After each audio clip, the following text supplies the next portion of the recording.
I didn't see the whole game tonight, but what do you think about IQ and point guard? It wasn't bad. I'm just scared about the bench, like, because they said the last game the bench barely got any points. When even like when IQ wasn't really rocking with them. I just feel like that was a real bad game. Like that Celtics game, I think a lot of people took that to heart, but that was a really bad game, man. Yeah, I think that's what Tibbs was scared of, with tweaking with that bench. Yeah. The thing is, it's the energy though. He brings a lot of energy. So, I mean, I'd rather not be down by 20 points. I don't know how this. I didn't watch too much of this game tonight. Watching it right now, but I feel like when IQ's in the game, they're not down by like 20 points. You know. Yeah, and to be honest with you, IQ has much more control of the game than we thought he would. Like as far as being a point guard, we didn't really think he was gonna be that. We thought he was gonna kind of be that handoff guy, like a handoff screen point guard. But he's really commanding shit. I'll be honest with you, man. Like that's been my like. I've been wanting him to be the point guard for a minute, bro. Like I was hoping he would just learn the game, and you know, it's not easy, bro. That's the hardest. I feel like that's the hardest position to really play. Your mic is on mute.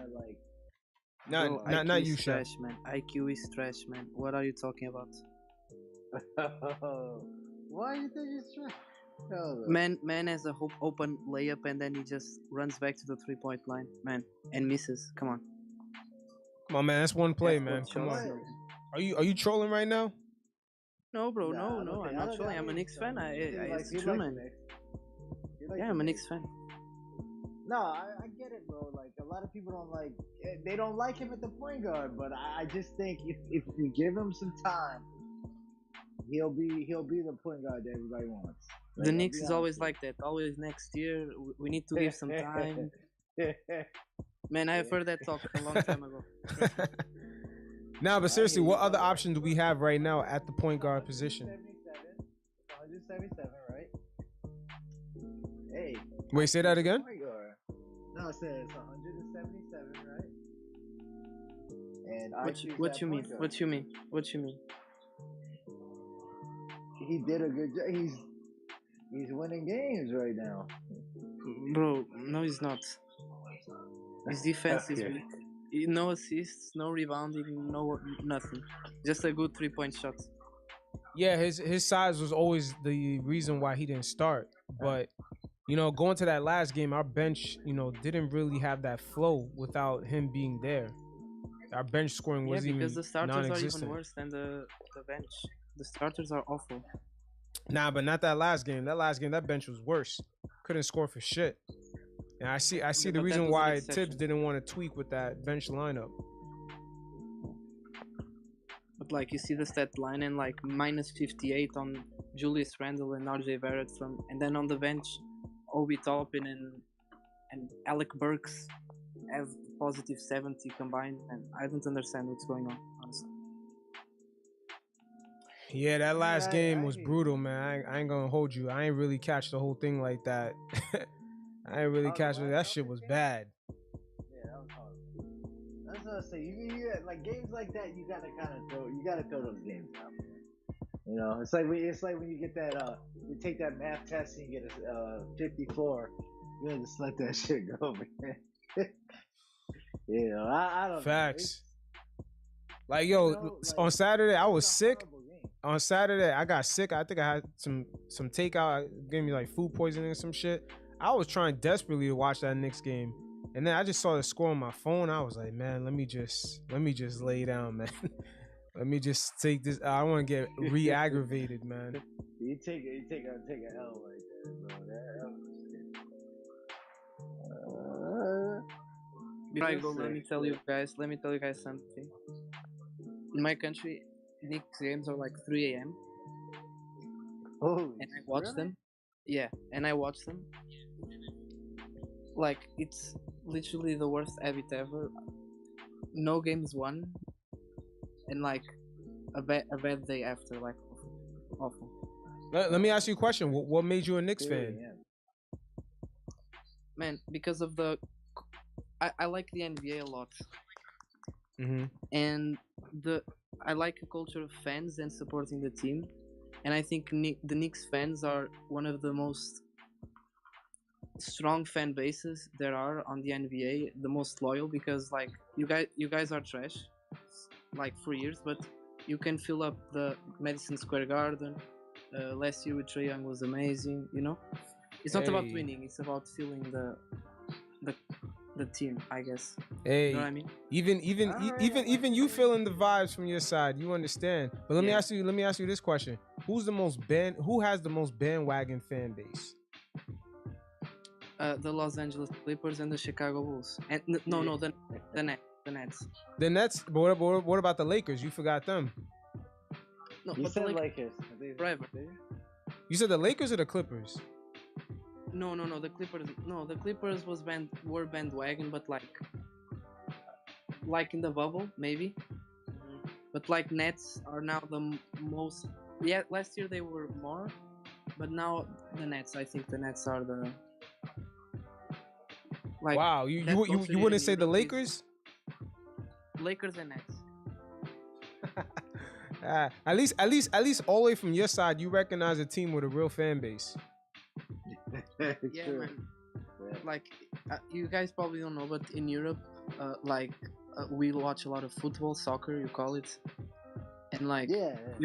you're born with the club you support, the town from your town, and you can change it. If you change it, people will literally mock you and don't talk with you about sports or whatever. Like I can't change my football club. Yeah, it makes sense. Didn't Based that? on Go ahead. where you from now? Portugal. All right. So you gotta have that Portugal team where people are gonna get on you.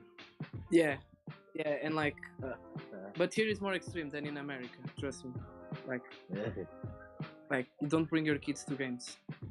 Yeah, it is extreme. But in America, we have the NFL is like that. The same way people are passionate about soccer over there. No, bro. The no, NFL, trust me, it's no. like that over here. You guys just don't see it, No, but man. you go to YouTube, you'll see it. It's No, man, trust me. I've seen it. I know, and it's not the same. Like, if you watch I've seen chants in the stadiums in NFL and college football. Like, watch I don't know what's in like in English, like the supers, which are like clack. I don't know how to call it. No, I understand Like, what you're they saying. make so much fucking noise. Nah, I understand what you're saying because I've seen the chants in Liverpool and in Manchester. Like I understand the soccer clubs, but I'm saying the closest we get in America to that type of fandom for a sports league is the NFL. Is by far the NFL because those people they travel with their teams, like the Steeler fans. They travel with the team. Like it's a whole nother level. It's a whole nother, but it might not be the same as soccer overseas, but it comes the closest I would say is the NFL in America. Yeah, NFL's a lot different. It's like Yeah, but like, do you guys like in NFL games have police like because fans are literally outside punching each other like neo Nazis and fucking like that's crazy. Yeah. The worst motherfuckers there are just like fighting and all that kind of stuff. Like it's messed up. Like in England, it isn't that bad, but if you see like Serbia, I don't know, Portugal has some. I know Russia has it's by kind far of the messed most extreme, man. What? Yeah. What? Sorry. Russia, man. I seen. I remember there was an expensive soccer player. What's his name? Samuel Eto'o. Didn't he go to Russia? Yeah. Oh yeah. Yeah, it was crazy. Yeah. Yeah, it was crazy. Like, but like, Russia is not a good environment. I don't feel like it. Yeah, he definitely like went there because of the money. France, Germany. Yeah, but shout out to you, man. That's some dedication. Up to 3 a.m. in the morning watching our beloved Knicks. That's what's up. Yeah, Bruce. Yeah, that's what's up. Yeah, I gotta give you props for that, man. Yeah, thanks, man. Thanks. It's like I'll see you. It's like 9:30. It's like 9:30. Yeah, but like I'm in Florida, man. You're from Florida, bro, both of you. No, I'm from New York, Brooklyn, New York. I'm in Florida. I grew up in New York, though. I'm from New York, but you're in Florida. I'm in Florida right now. Same time. It's Eastern time. Damn. Yeah. Anyways, pleasure talking to you. See you till next time. All right, yo, stay up from your side, man. Yeah, you too, bro. Have a nice one. Yeah, definitely, man. Yo, Jay, your speaker's on mute. What's good, y'all? What's good? What's good? This is a good game, bro. Yeah, it is. It is. Dudes is having fun today. Thank God Evan didn't let this guy Lonnie Walker look like Kawhi Leonard, the second coming. Facts. We needed this game. Oh yeah, we needed this game big time, bro. I heard people talking about the Spurs, like, oh, the Spurs, like, bro, this isn't the people talk about the Spurs like they still have Tim Duncan. Come on, bro. Like the Spurs we should be beating this team right now. You know. Oh yeah. This is a game we should be winning. There's a lot of games coming up that we should be winning. But hey, it starts with one game at a time because sometimes we see the games that we should be winning, we get in our ass bust. And it's just like, what the fuck? True. Like, especially a team coached by Popovich, man, they normally don't be giving up like that. Oh yeah, no, definitely not. Yeah, nah. Pop always has his teams right, man, especially defensively. But we just had it tonight. Oh yeah, man, them Spurs, man, they be running their CIA operations over there, man. Yeah, I heard about that. Yeah, you gotta be down with the team, bro.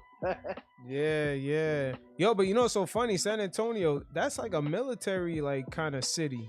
A kind of Navy. I don't know if it's the Navy. It's something. One of the armed forces. They got something going on. Yeah, down there's like the headquarters of one of them shits. Well, you know what bugged me out with Kawhi? Because it was funny. Like, this is your MVP player, and everybody, he went against the team, and he had no support. No players, no press. Like, everybody was like, oh, you're anti-team, you're out. It was crazy. Yeah, but believe he had the injury. Like, he said he had the injury, and people were like, oh, did he really have the injury? Yeah, that was that was great. Yo, in my opinion, I think they wanted him to take a little pay cut, and they were trying to come up with excuses to get him. Oh, look, he's injured, or we can't give you this money because of this reason. And when he wanted his money, it seemed like it was an issue. And that 100%. Yeah, I agree. Yeah, I agree. I've never seen the Spurs. I've never seen the Spurs just give out like a really big contract. They always make the person take a cut. Yeah. True. Yeah, that's the culture there, man. Yeah, Tim Duncan, man. Tim Duncan's like an all-time power. Tim Duncan's probably the greatest power forward ever to play, and they made him take a haircut like all the time. Yeah. For real. I could have had one championship. They were gonna lowball him for sure. Oh yeah, OD, bro. Yeah, that's the thing about that culture, man. Though, sometimes players buy into the system and they just want to win. So that used to be a very winning franchise. They made the playoffs 21 seasons in a row or whatever it was. Mm-hmm. So it was, a lot of people just buy into that alone. So the contracts sometimes don't matter to play, especially like Tim Duncan, man. He's a very humble player. So he cared about winning. That was it. Yep. But like you look at David Robinson, he's military. And then Tim Duncan came through. Tim Duncan wasn't really from the States like that. And then Ginobili, and then who else they had? Tony Parker. Two other guys are not really from the States. Right. And, they had the perfect formula to run their kind of CIA type operation. Yeah. It's just a weird. I just always go to Spurs, man. I don't who's a Spurs fan really? Like I might have met one person in my life who was a Spurs fan. Right. Yeah, I don't think I've ever been a Spurs fan. I'm from New York, so I don't know. Yeah. Yeah, I'm Florida. I grew up in New York, but Florida, everybody comes from Florida. But, oh yeah, no, that's a fact. And You see a whole lot of diversity. Yeah, I met a couple. I met one or two. And it's like, how are you a Spurs fan? Right. For real. Nah, bro. Seriously though, like I the last time I went down to Miami, I seen Rockets fans, I seen Dallas fans, like all these just different people. I'm like, what the? Am I in Texas or am I in Miami? Yeah, but you know the cool thing about Florida though, you go to Orlando Magic game or you go to Miami game, there's mad Knicks fans. Like, Yo, everywhere. Yeah. Bro, I went to a Knicks Magic game the last time I went to Orlando, and this is last year. And bro, I think there was more Knicks fans than Orlando fans. I'm not even gonna hold you. For real, man, for real. That was crazy. Yeah, that's the cool thing about going to like games in Florida. Like, you can feel comfortable being a Knicks fan. Yeah. Oh hell yeah, you definitely can. Yo, especially the Miami Heat fans.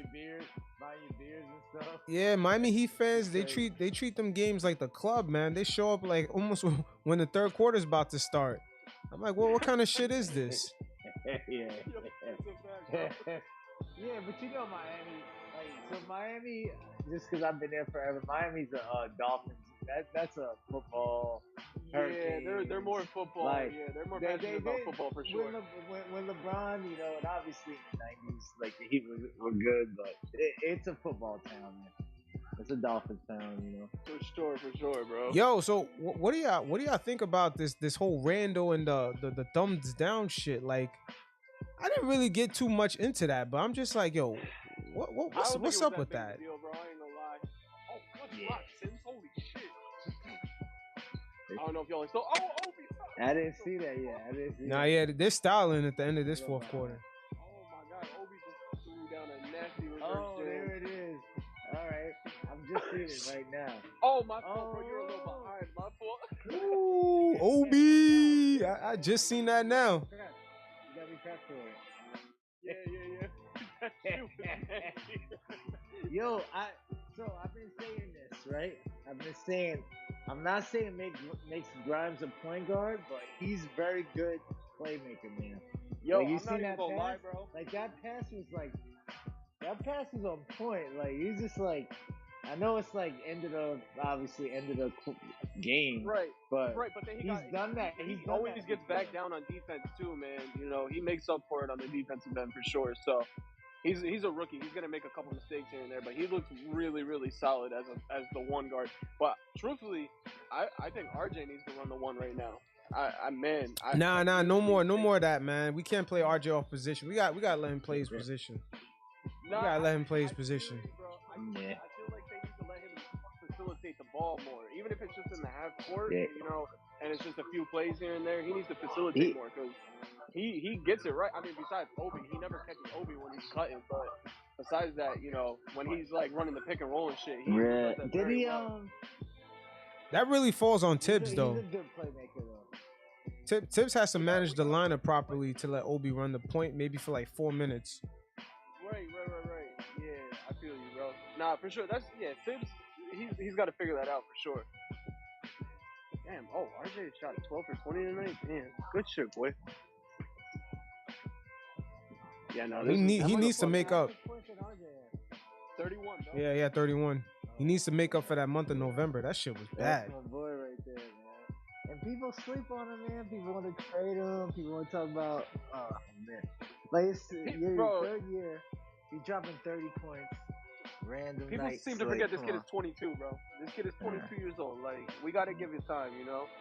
People always, you know, again, I said this the last time I was in here. People, you know, especially Knicks fans, man, we just want to win at the end of the day. So it's like, when we're sloppy and we're fucking up, it's like, damn, all right, trade everybody. Yo, but that's my thing with the whole Randall thing. It's like, yo, does Randall feel a type of way last year because of the playoffs? Like, does he feel like the fan base turned on him or something? Because that was only one series for him to perform the whole year, excellent, and in that one series, fuck up. Maybe he felt the heat like that. Even after that, though, people were still giving him credit. Like, yo, listen, we're not gonna like hate on him for that because at least he made the playoffs and shit. Like, people were cutting him some slack, but there was still a lot of hate for sure. Nah, bro, the way he was extra salty about that, I was like, whoa, he's been holding on to this shit for a minute.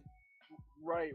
Yeah, nah, he definitely has some built up aggression in him towards the fan base. But I mean, I don't think it's anything too serious. You know, he was clearly frustrated, and he's clearly frustrated with the way he's been playing lately too. So you know, you gotta be used to it, man. We're Knicks fans. Our culture is different. If you're fucking up, we're gonna boo you. We're just like Philly fans. If you're fucking up, we're gonna boo your ass. Nah, that's some overall East Coast shit. You know, like they're gonna boo you and then they're gonna cheer for you. But I don't know, man. I'm thinking that maybe Randall kind of took it personal from the playoffs last year. He's like, damn, yo, I did the whole offseason shit. I came back, I improved, and then y'all was hating on me just for one series? Like, damn. And then our team was injured at the same time. Like I try to tell people, man, the thing about Randall, and I'll say it right now. Either Knicks fans, most Knicks fans aren't fans of Randall, bro. But there are a good amount, but he just doesn't have. Like you look at guys like John Starks or Spree, or even like right now IQ, RJ. Like Randall just doesn't get that love. Like it's messed up, man. But it is what it is. Like a lot of people. I feel like a lot of Knicks fans wouldn't be sad if Randall got traded tomorrow. You know what I'm saying? Right. But if it right. was I agree. RJ, if it was RJ, bro, even like IQ, they would lose their mind. Be like, bro, what are we getting from it? You know what I mean? There's people creating trade scenarios for us talking about we're gonna trade IQ for De'Aaron Fox. Get the fuck out of here. Nah, they're bugging. IQ for they would never let that shit happen, man. Basketball. You know, like, yo, they're gonna reject that trade like fucking like the Chris Paul trade, man. I've seen those fans, man. Y'all see that the Knicks are interested in Jeremy Grant though? Bro, I mean, yeah, because Nerlens Noel is fucking injured 24/7. Right. And you know the way we finesse the Pistons for Derrick Rose, I feel like we can definitely finesse them for Jeremy Grant too. Facts. For what though? For what? What do you think? I mean, I would say like we definitely would have to give up a couple picks. We would have to give up like Noel or Sims. Unfortunately. Yeah, I don't want to give up Sims. I'll give him Noel. I don't either, bro. It's tough, but I feel like we would have to. I give up Noel and like a couple second round picks. Throw Knox in there too. Get him the fuck throw Knox in there too. Yeah. Throw Knox in there too. Y'all can take corner Knox.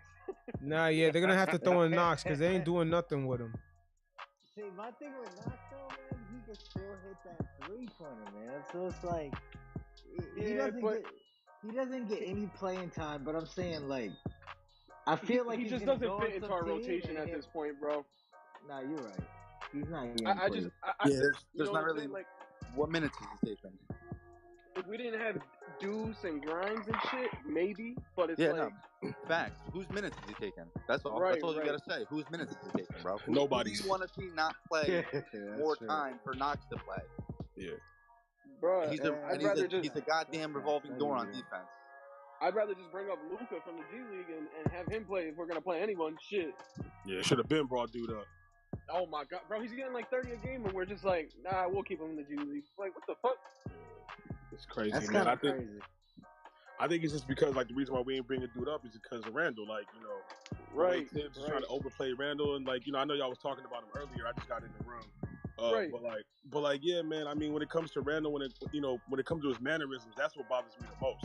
Like, Breen said something to the fact of, oh, you know, the fans are gonna love him if he scores 2 points or 30. I'm like, that's not 100% true because you can score 2 points, but you gotta give us energy, bro. Like, you gotta go on the court and act like you actually want to be there. When we hit that 3-pointer for the Spurs to call a timeout, when we walk off the floor, Randall don't want to talk to nobody. He being a little bitch and shit. It's like, come on, dude. Like, we're winning. Show some love to your team, and that's what bothers me the most about him. Yeah, his body language is very indicative it's the worst. How the team performs on a nightly basis. Like, it really is. When he looks miserable and lethargic, we don't play well. Yeah, no, that's that's facts. Points or not all-star, and you're gonna get paid $90 million. You're not gonna score. At least give me some hard defensive play instead of just looking like a bitch. What's gonna happen too? And you know what's gonna happen? It kind of already started tonight. Those Obi Toppin chants are gonna get louder and louder and louder in the garden every time Randall plays like he played tonight. And RJ's. And RJ, because I think this team is slowly becoming RJ Barrett. He starts getting 100%. More consistent. He starts getting more consistent. I couldn't agree more. I think RJ Barrett's ceiling is higher than Julius Randle's ceiling will ever be. So we need to start working on that now because if we don't, eventually RJ's gonna get unhappy with the way it's gonna end up being a Celtics situation like Jason Tatum and Jaylen Brown, where we can't figure out the number one guy and shit. Yeah. And no one knows who to, like, do we give it to RJ? Do we give it to? And that's a really good comparison, bro. That's a really good comparison. Yeah, that's a good comparison. I can't cap. But it ain't a good comparison because neither of these two fools on our team are any caliber of Jason Tatum. No, wait, hold on. What the hell has Jason Tatum ever proven? Whoa, that duo. What the hell have they ever done for everyone to give them this credit? Please tell me right now. What have they done in the league? I want to hear it too. Yeah, they haven't done too much. Yeah, I mean, because I've seen them struggle in the bubble with Pascal Siakam and Kyle Lowry, man. What was that? We're just gonna write that off, like they didn't do any of that. I'm not gonna forget. Wait, say that again. What did they do? What have they done? I mean, the team has also been in turmoil. What other players have they had to help them? No, but what did they do? Wait, go back to what you said. What did they originally do? I'm not trying to come at you either, but my thing is, Randall was it's a good comparison, yes, but it's not because RJ Barrett is not Jaylen Brown or Tatum yet. Julius Randle is so inconsistent; he hasn't played like either of them this year. I get what you're saying, though. Yes, the 1A 1B comparison. Yes, I get that. That's my main point. I'm not saying like RJ. No, I get that. You know what I'm saying? But again, I think RJ absolutely will be on that type of level if we let him be. Yeah, if he can start finishing with his right hand, that's absolutely. Right. Yeah, which I mean, he's not as like the whole right hand situation. It just reminds me of Stephen A. Bro. Like he does use his right hand way more than Randall does. Oh yeah, I'm gonna say that. Yeah, definitely. Yeah, but going back to that Jason, I got to go back to that Jason Tatum thing. Man, when was RJ ever given the chance to just ISO nonstop and brick a bunch of threes? I mean, when was he ever given this chance? What season? Shit, he had like 5 ISOs in the fourth, and he was cooking. So I mean, cooking. Nah, but for a whole season, Tatum has been given that green light for a minute now. Because Tatum worked out with Kobe, he worked out with KD, he worked out with this guy and that guy. So he's gonna get that love because he's working out with all the OGs, and everyone's like, oh, his footwork is like Kobe's. Oh, his mid range is like KD. Oh, his ceiling is this. His ceiling is that. Everyone gets a little too hyped sometimes over play. I mean, look at what they did with Brandon Ingram too. They're like, oh, that's the next KD. What's he doing now? You know what I'm saying? Like, yeah, I mean, some of these guys, all these guys that they keep. They're starting.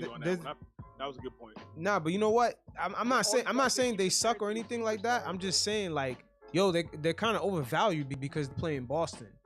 They're kind of overvalued. I've never heard the Boston fan base, I mean, just the Boston NBA media just cover that team in a proper way, saying like, you know what? That duo might have peaked already. Like, why don't Boston try to trade and try to rebuild? Like, what is Boston even doing right now? The only person that says that has been Charles Barkley. He's like, yo, these two dudes do not work together.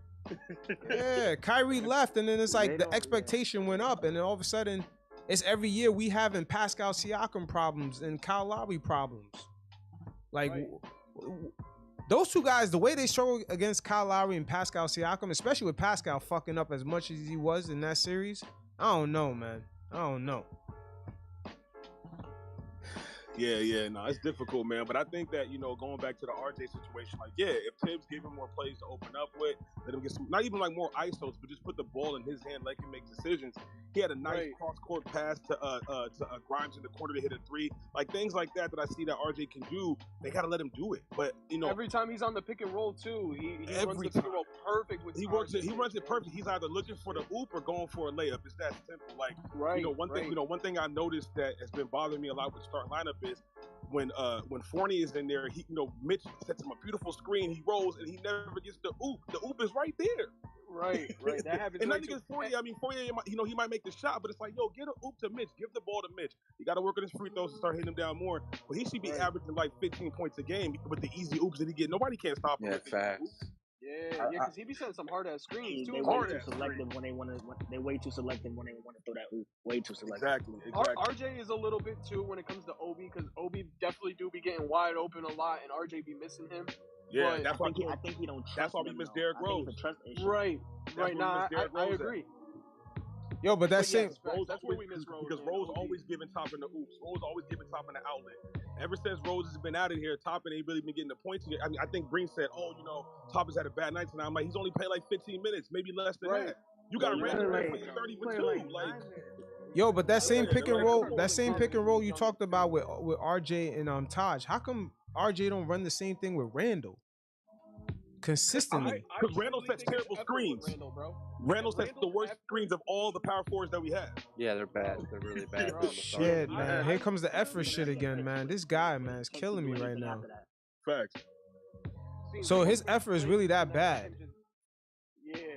Yeah, I don't like seeing year one Julius where he gets the ball, he pounds the paint, he doesn't see the double team coming, and gives up a turnover. Yeah. Last year he was much quicker with his decision making. He was much quicker with his decision. Also, he played on the contract year. There's no fans in the building. Like, yeah, it was a lot of things that we can say about Randall last year. It's the fans. I won't say it's the fans. Nah, but I gotta give him his credit because you can't fake his performances against good teams.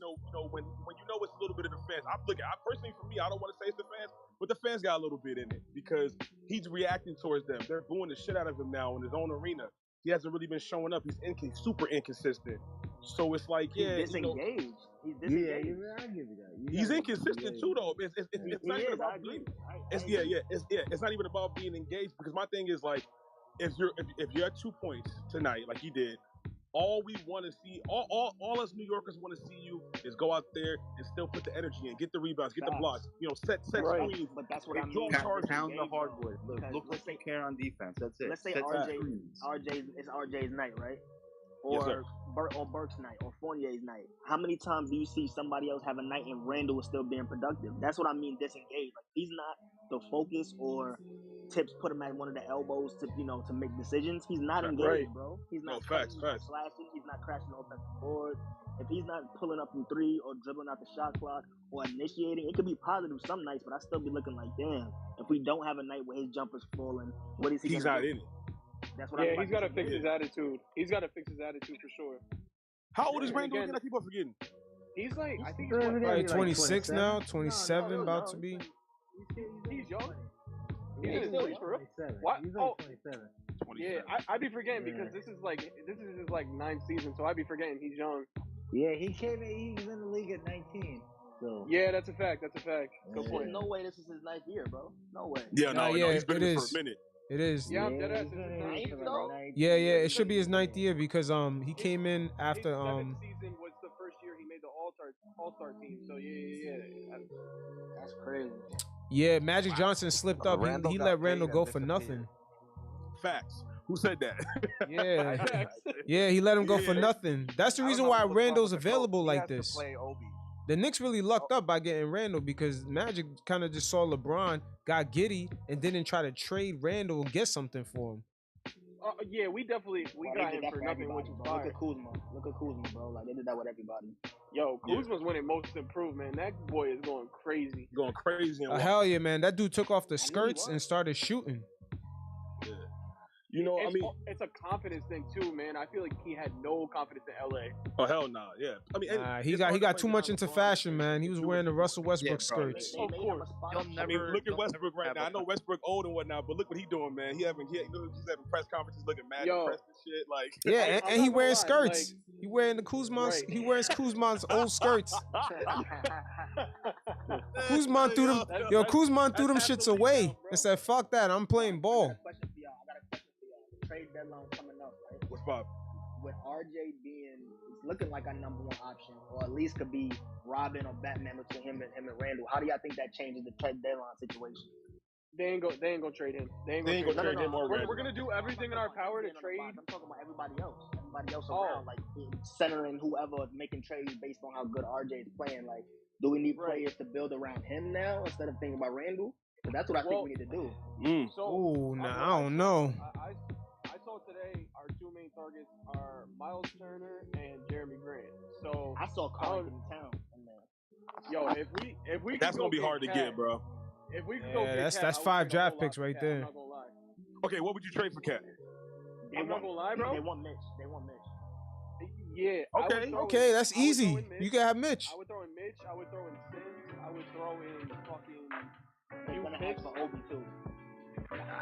They gotta take him. Why not? Would you guys give up Deuce? If we could keep keep Obi. If we can keep, yeah. I'll give up Deuce if we can keep Obi. Yeah. At some point, you gotta remember, we still got Quickly. Shit. We still got Quickly. Give We still up got Evan Grimes. Fournier. Fuck it. Keep Deuce and throw in Evan Fournier. I'll take it. They're not gonna do that. We gotta throw in like a pick or two. We gotta throw in a pick or two. Throw in two first. I feel like we're not gonna win without Nick. Yo, you would have to match. You would have to match salary. You can't just. Can we just leave sneak Knox and a dudes around. That's all I ask. Nah, Yo, they're gonna want Give me RJ. a chop. Yo, I'm not gonna hold you. If they trade Towns, they're gonna want RJ. Green Bay niggas use to everybody, yo. That's crazy. I'll take it in a heartbeat. Bro, for real. I mean, shit, we could probably get a pick from him. Like, if we go to the Thunder and be like, yo, what y'all want for him? Like, They got all the we'll picks take a in the second. world. It would have Shit. to be somebody that believes in Knox and feel like he hasn't gotten an opportunity or something. He'll fit in with the Thunder or the Pistons. Hey, I have a question though. If we're talking about keeping Obi, do we see a real future where Thibs actually puts Obi over Randall, especially during minutes where No, that's why Tibbs. But Look, if Tibbs I don't know is- if Randall stays forever though.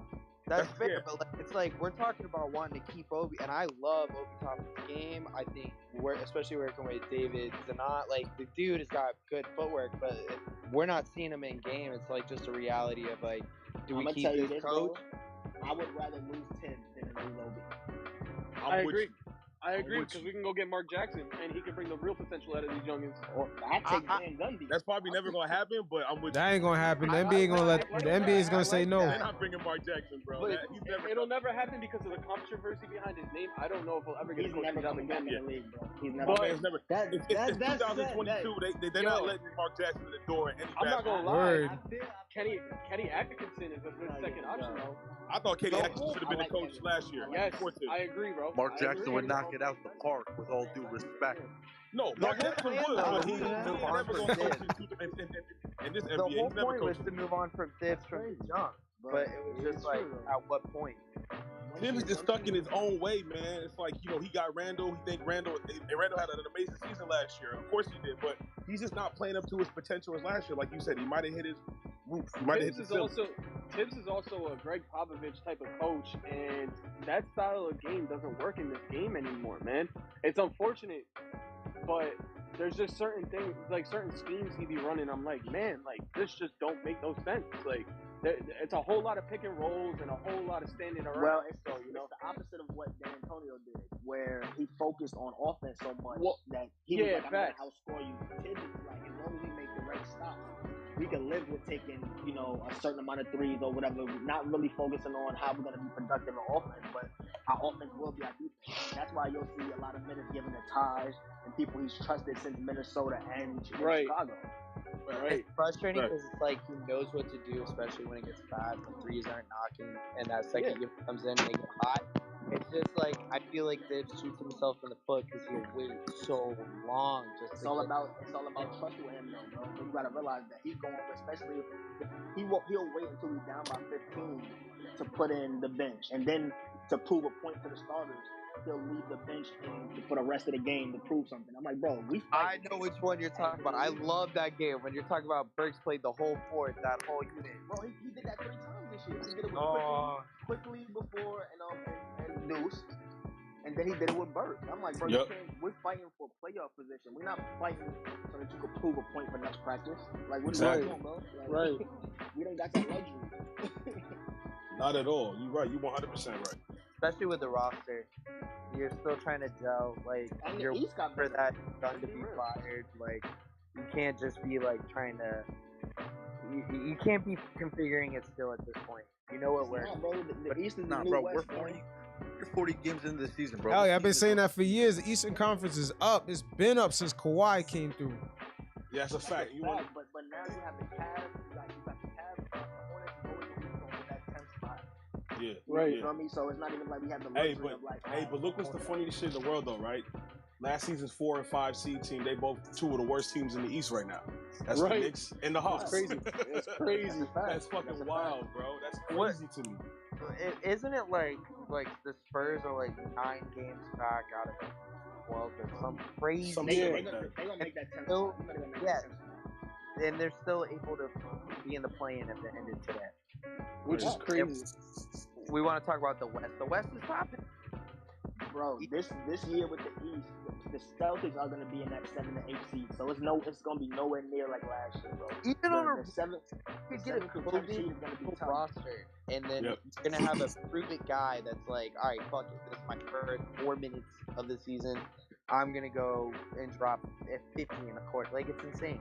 I love it. So it is, and it's opportunity really, because a lot of people would do that anyway with the right amount of minutes and confidence from whoever. So I just feel like this is the trade deadline. We say this every year as a Knicks fan. You know, we've been through a lot of pain, but like I'm on this group that I'm on this group on Facebook, and they feel like we shouldn't trade nobody every year. Like, oh, we gonna win a championship with all the young guys. I'm like, bro, at some point we got Deuce, we got Quickly, we got Fournier, we got Burks, we got all these dudes that we know we're not gonna win a championship with this roster. Facts. So like, we have to build on what we already reached. To me, I'm still thinking about the 4th seed. Now, I know we're not going to make the 4th seed this year. That's dead.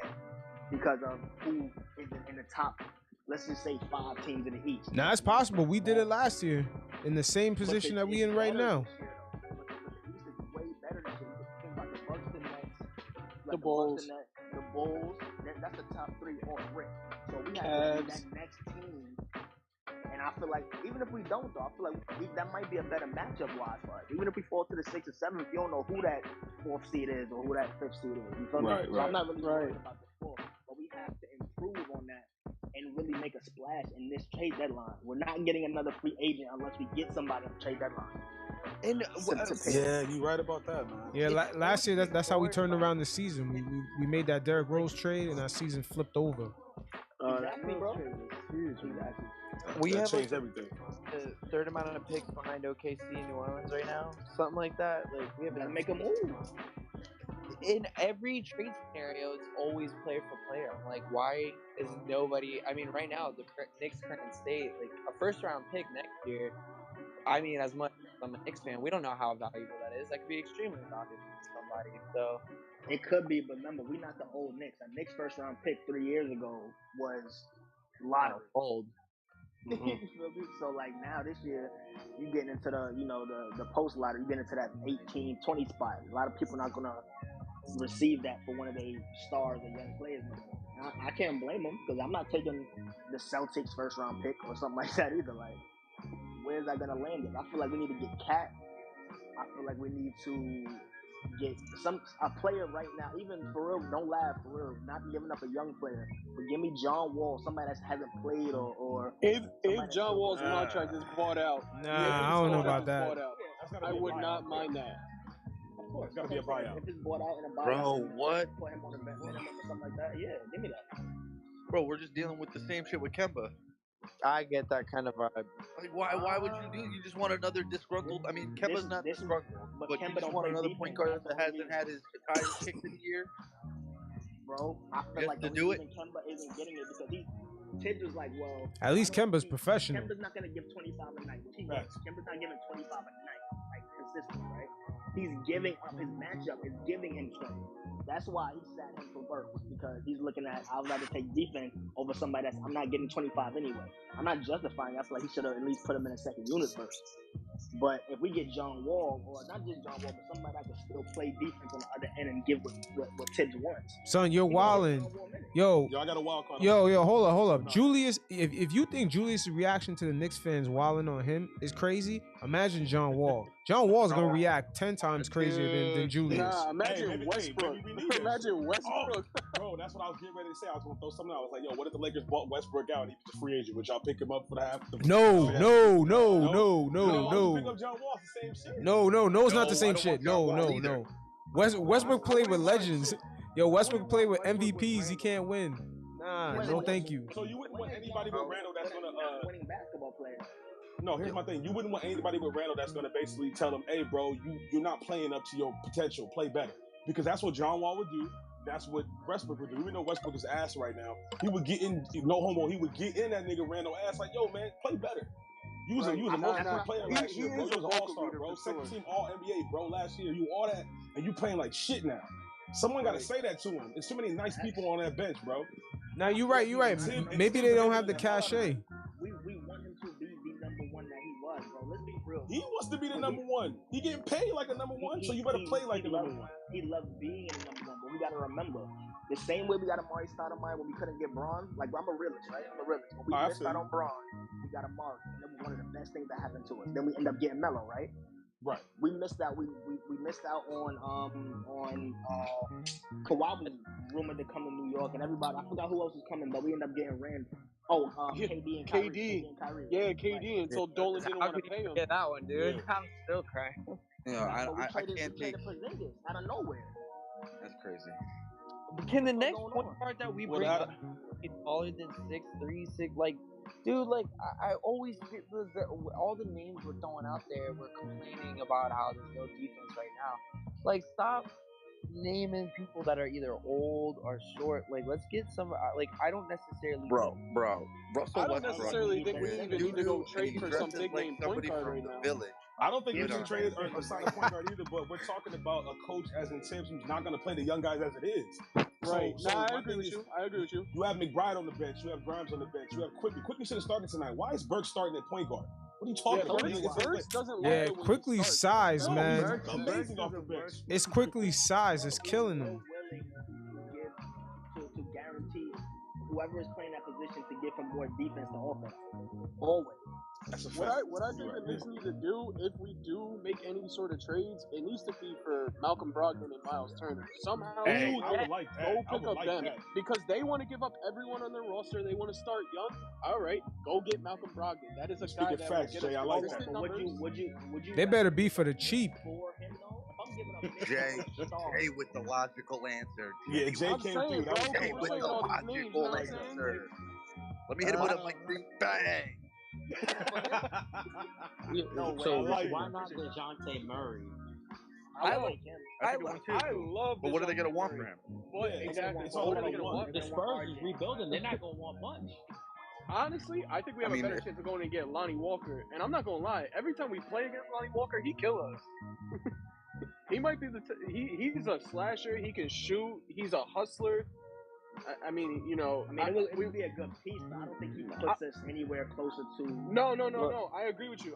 There. Like, nah, that's not the type of name like we need to go trade for if we're trying to make a big splash. Nah, bro. Dead ass. You were talking logical before, but now you're talking about Alfred Payton. Like, I'm good.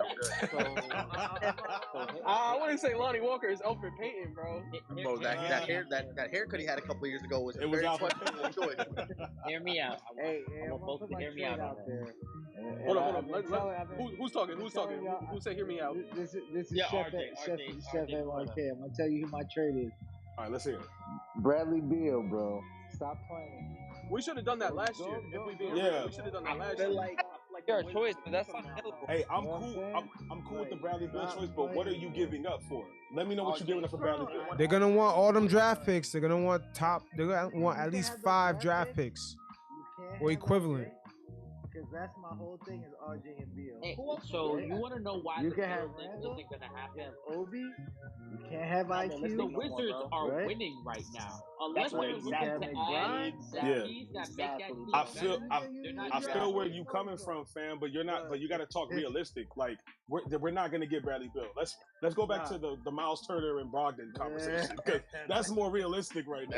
Is that really gonna change? Yo, because at the end of the day, you gotta also match up these. You gotta match up these. If you bring Miles Turner as our center, he's way better than Mitchell Robinson. What are we talking about? Way better. He's gonna change the needle. He's gonna move the needle though. Like Miles to the Turner point hasn't where, gotten that team to be better, and they had more talented players. Thank you. Over the past 5 years. He was there before Sabonis. Miles Turner that team hasn't done anything. Thank you. Miles, the whole thing about the whole stretch 5 thing in the NBA, right? That's wild to me is none of them are winners. Like none except Jokic. Except Jokic. Yeah, but that's Jokic really a 5. He's not really a 6'5". The dude's a playmaker. And if we but he's 7 foot. Yeah, he's got an asterisk by his name though. Like Jokic. Yeah. But the man passes the ball with point guard level accuracy. That's what makes him better than all those other players, all those stretch 5s that y'all think of. And I mean, if we being real though, bro, besides like Jokic and maybe Embiid, who really is a winner at the 5 right now, though? You know what I'm saying? Like, those are the only two. Right, and you're absolutely right. But we can't get any one of those guys. Right. So I'll tell you who we can get. So going for Miles Turner isn't. Oh, you said Ben Simmons. All right, man. Nah, bro. Nah, we're not doing that. We're not doing that. Ben Simmons can't play for an East Coast team at all. Not with them fan bases, man. Who would you leave Ben Simmons on the bench for anybody that we have right now? Let's be realistic. Hear me out about the Ben Simmons thing. Okay. Right? If we can move Fournier, because Ben Simmons, if you play him in a role, right, where he's not the primary ball handler, and he plays like a Luol Deng or Andre Iguodala, I kick him out. Defense at starting 3, and you move RJ back to the 2, we'd be unstoppable. Not with Randall on the court. Not with Randall on the court. Not with this Randall. Take up too much space. Not with this Randall. But we've seen all season, Randall's just been settling for 3s, and that's okay if you got somebody like Ben Simmons. No, it's okay if you're making those 3s.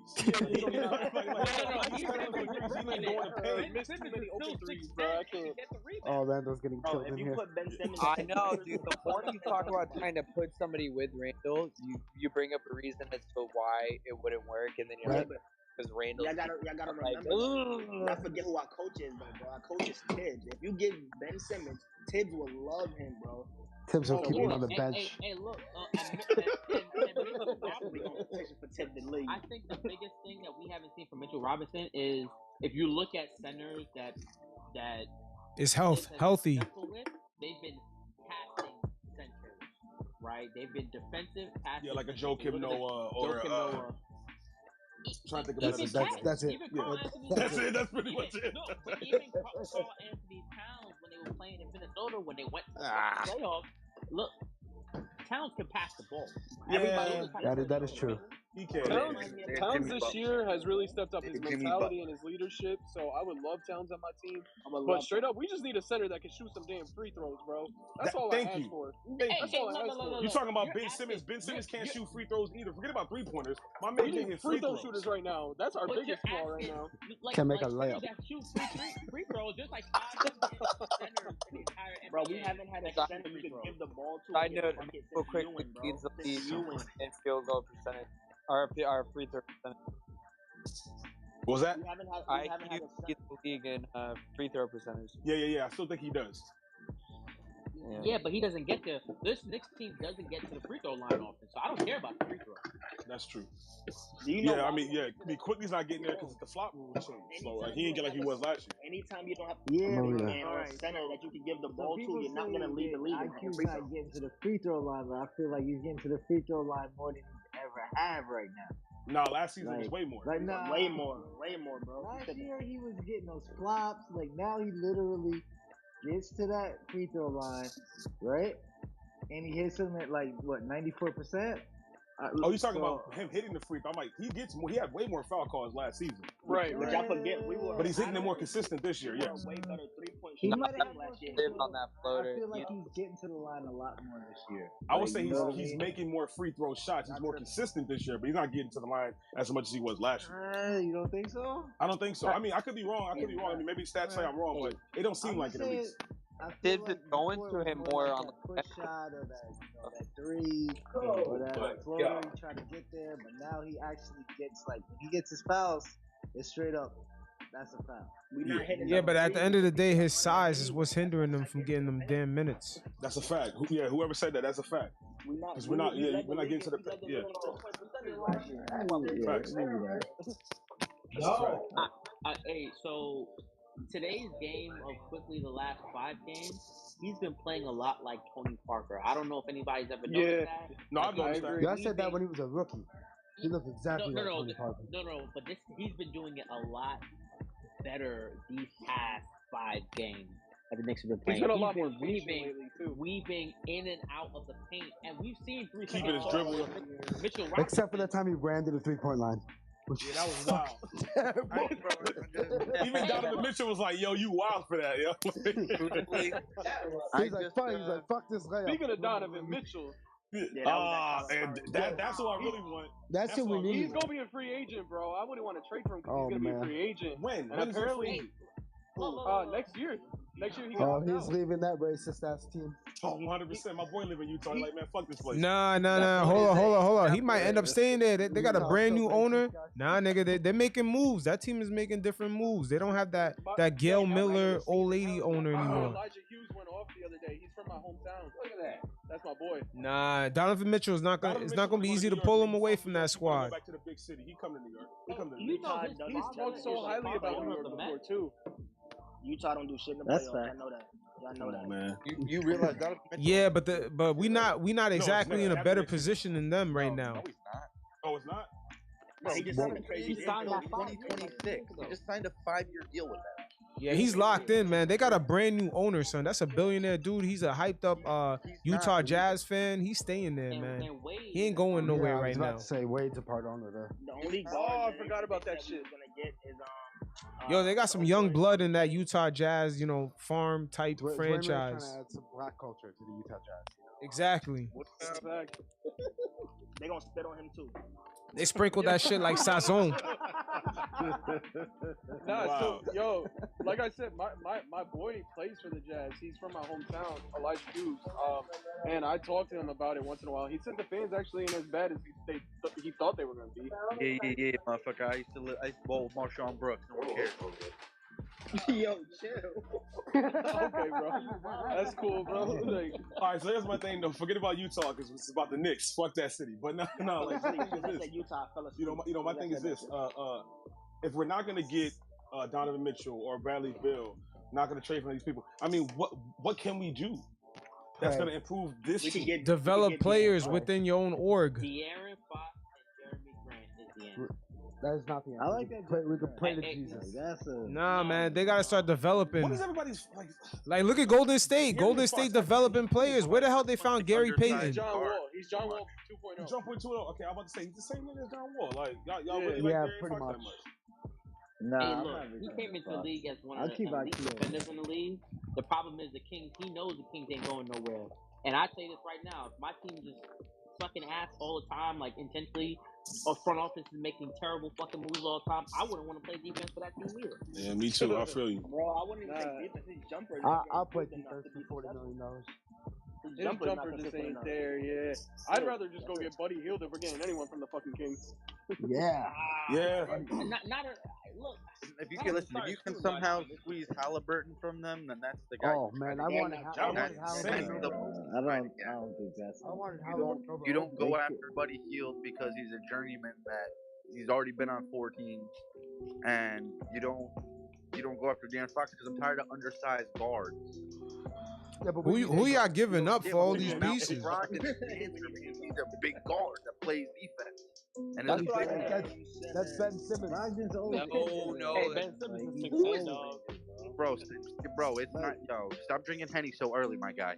My guy. I'm Hawaii, man. Smoking weed. Give me one. Bro, this man is pushing this Ben Simmons agenda hard. Yo, Ben Simmons nice, bro. Yo, Ben Simmons cannot play in the East Coast, man. I'm sorry, he cannot play in the East Coast. The fan bases are vicious, man. Too vicious for Ben's emotions. Where the Knicks haven't had much drama in a couple years, and it's been good. And you're just gonna try to bring a guy here that doesn't want to learn to shoot. Yeah, he's gonna attract too much negative. Don't you miss the drama, bro? Don't you miss the drama? Hell no. Nah, man. Ben needs to play for Portland, dog. He needs to play in a happy to be here franchise. Hear me out about the Ben Simmons. All right. I want to hear you. Who over the past 15 this years weed is nice. have been developed out of Philly? Yo, listen, I'm gonna just tell you one thing about Ben Simmons, right? And Ben is a generational talent, right? Come on, man. Who they've been blessed with. They drafted Okafor, they drafted Noel, they drafted Embiid. Like, oh yeah, that was terrible. Yeah, they done fucked up. That was terrible. But they thought the league was going big. That's why. Over Tatum, over Jason Tatum, guys. Forget about folks. Jason Tatum, man. We could have had dude. Yo, the 76ers' biggest mistake is letting Jimmy Butler go. Oh Why they let Jimmy Butler go? That's their mistake. That was think terrible. about what That was the front office shit. Ben Simmons not shooting is not indicative of Ben Simmons. It's indicative of the fucking organization. Why? Because out of straight up, No, Ben Simmons was a bitch. God damn. They only kept 2 of them. Bro, I'll take Listen, three I understand all the Ben. I get the Ben Simmons shit. My thing is this: I don't care if you don't shoot 3-pointers. Make free throws, my brother. Like he don't make free throws That's either. his big, bro. He doesn't. And like my man said earlier, he can't even make a layup sometimes. RJ Barrett can't make a free throw in the either. Playoffs, he was under the rim in the That's a playoffs. fact, but at least he has confidence to get there. What are we talking about with Ben Simmons? Yeah, I don't know. Ben Simmons cannot play in the East Coast. Ben Simmons need a team that is like the Warriors, where he's Ben Simmons need to get out of nothing but Kendall Jenner's ass and worry about free throw line. Like I don't hear anything about Ben Simmons with the Knicks. It's not gonna happen.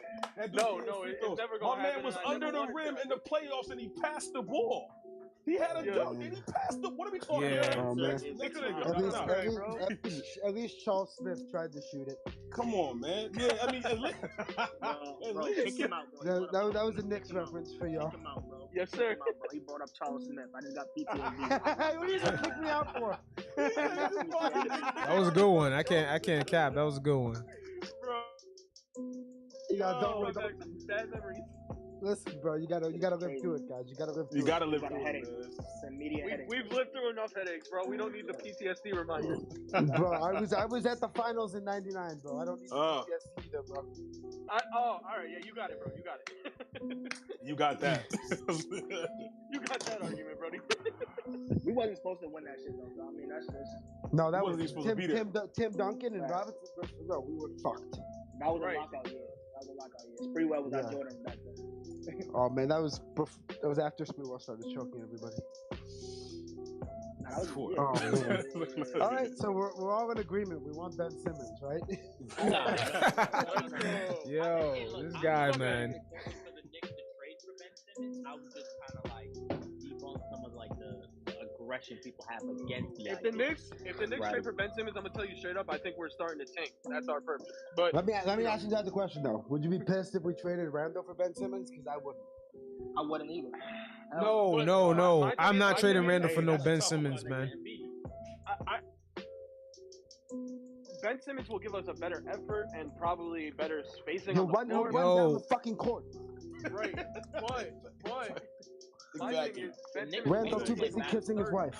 Oh, hey, I ain't going that. Hey, come on, man. Hey, yo, don't talk about their fam, yo. Don't talk about their fam, bro. Nah. We ain't doing that. We ain't doing that. I love his kid. I love his wife. Don't do that. Yeah, don't do that, bro. Why do you mean? She be getting bullied low key. They be bullying her. Welcome to New York, bro. Yeah, but that's not. Yeah, we gonna leave the kids and the wife out of this. Now, if you talk about Randall and Ben Simmons straight up in the trade, I can see it because if Ben Simmons come over, he can spread the floor. We can start Obi. Have a younger lineup, faster lineup. I get that, but that's never gonna happen. Bro, y'all forget that Ben Simmons averaging like 18 points without shooting at all. Hey, yo, Ben Simmons cannot play in the East Coast no more, man. East Coast fan base, yo, we wild, man. We lit. We get angry, dog. He can't play out here no more. He can't play in Philly, Boston, New York. No, it's for Ben Simmons, yo. He gotta go. He gotta go to Portland, man. He gotta go where they cook the food with no MSG. He gotta go to Portland. Y'all niggas wild, man. Yeah, he's funny. Yo, this is supposed to be a good conversation. It turned into a Ben Simmons hate conversation. Yeah, we should change the title of the spaces. How y'all feel about Jaylen Brown next to RJ Barrett in the backcourt? Oh, of course. I like Jaylen Brown. But how we gonna get Jaylen? Who we gonna trade to get Jaylen? Right. I'll trade Randall for Jaylen. Shit. I would too. I'd add IQ in there. The Celtics just said they're not breaking it up though. They just announced it. No. Jalen Rose suggested not to break it up. Right? No, I'm telling you, the Celtics just came. They just said it. Shams wrote a report today from the Athletic that said it. That they're not breaking up. They're not breaking. Yo, y'all paying for the Athletic? Never. I don't even pay for cable. No. Someone shared the headline. Yo, I was like, Jesus.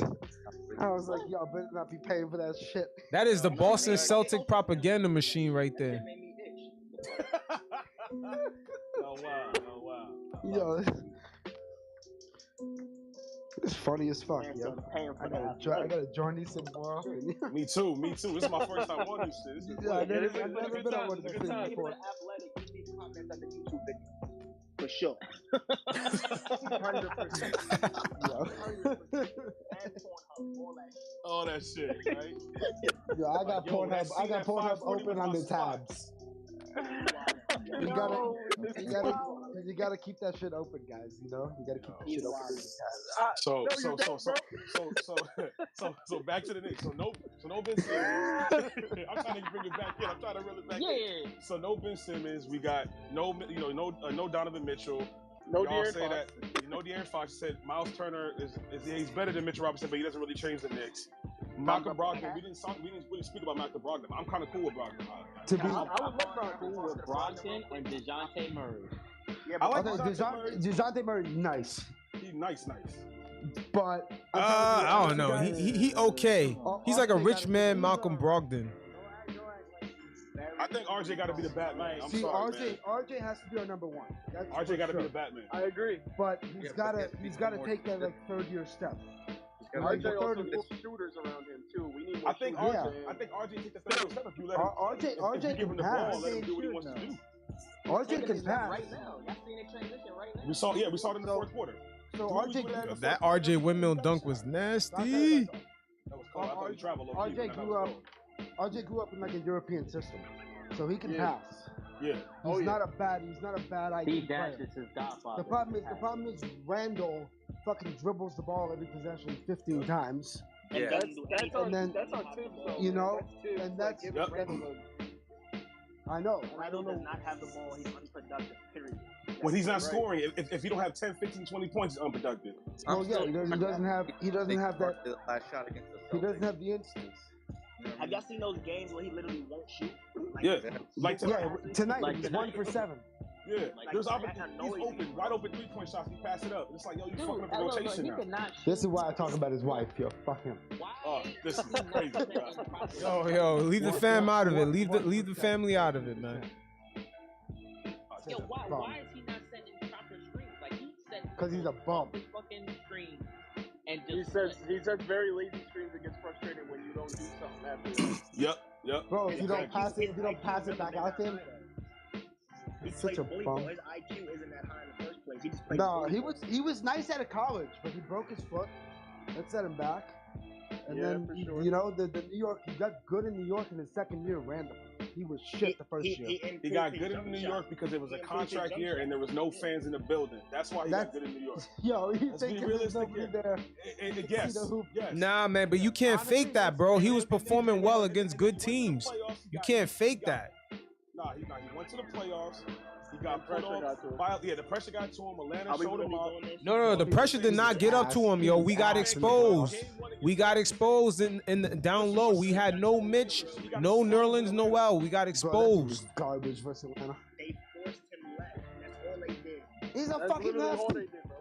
He's a second-team All-NBA All-Star, and he's a left-handed player. I don't give a fuck. Go right, my nigga. Work on that shit in the offseason. What are they doing in the offseason? You get paid all this money, you ain't doing shit in the offseason? Come on, man. Honestly. He's first team all left hand. That's what that nigga is. First team. It's like, yo, my man, you get paid how much money, and you ain't doing nothing on your right in the offseason? Come on, bro. You over here taking fucking commercials, whatever that goddamn bullshit Nike commercial is. Nigga, we don't give a fuck about that. Zoolander head ass. Yeah. He's not our number one. Old Derek Zoolander head He's ass. not our number one. What's crazy, guys? What's crazy, guys, is that Randall is Carmelo.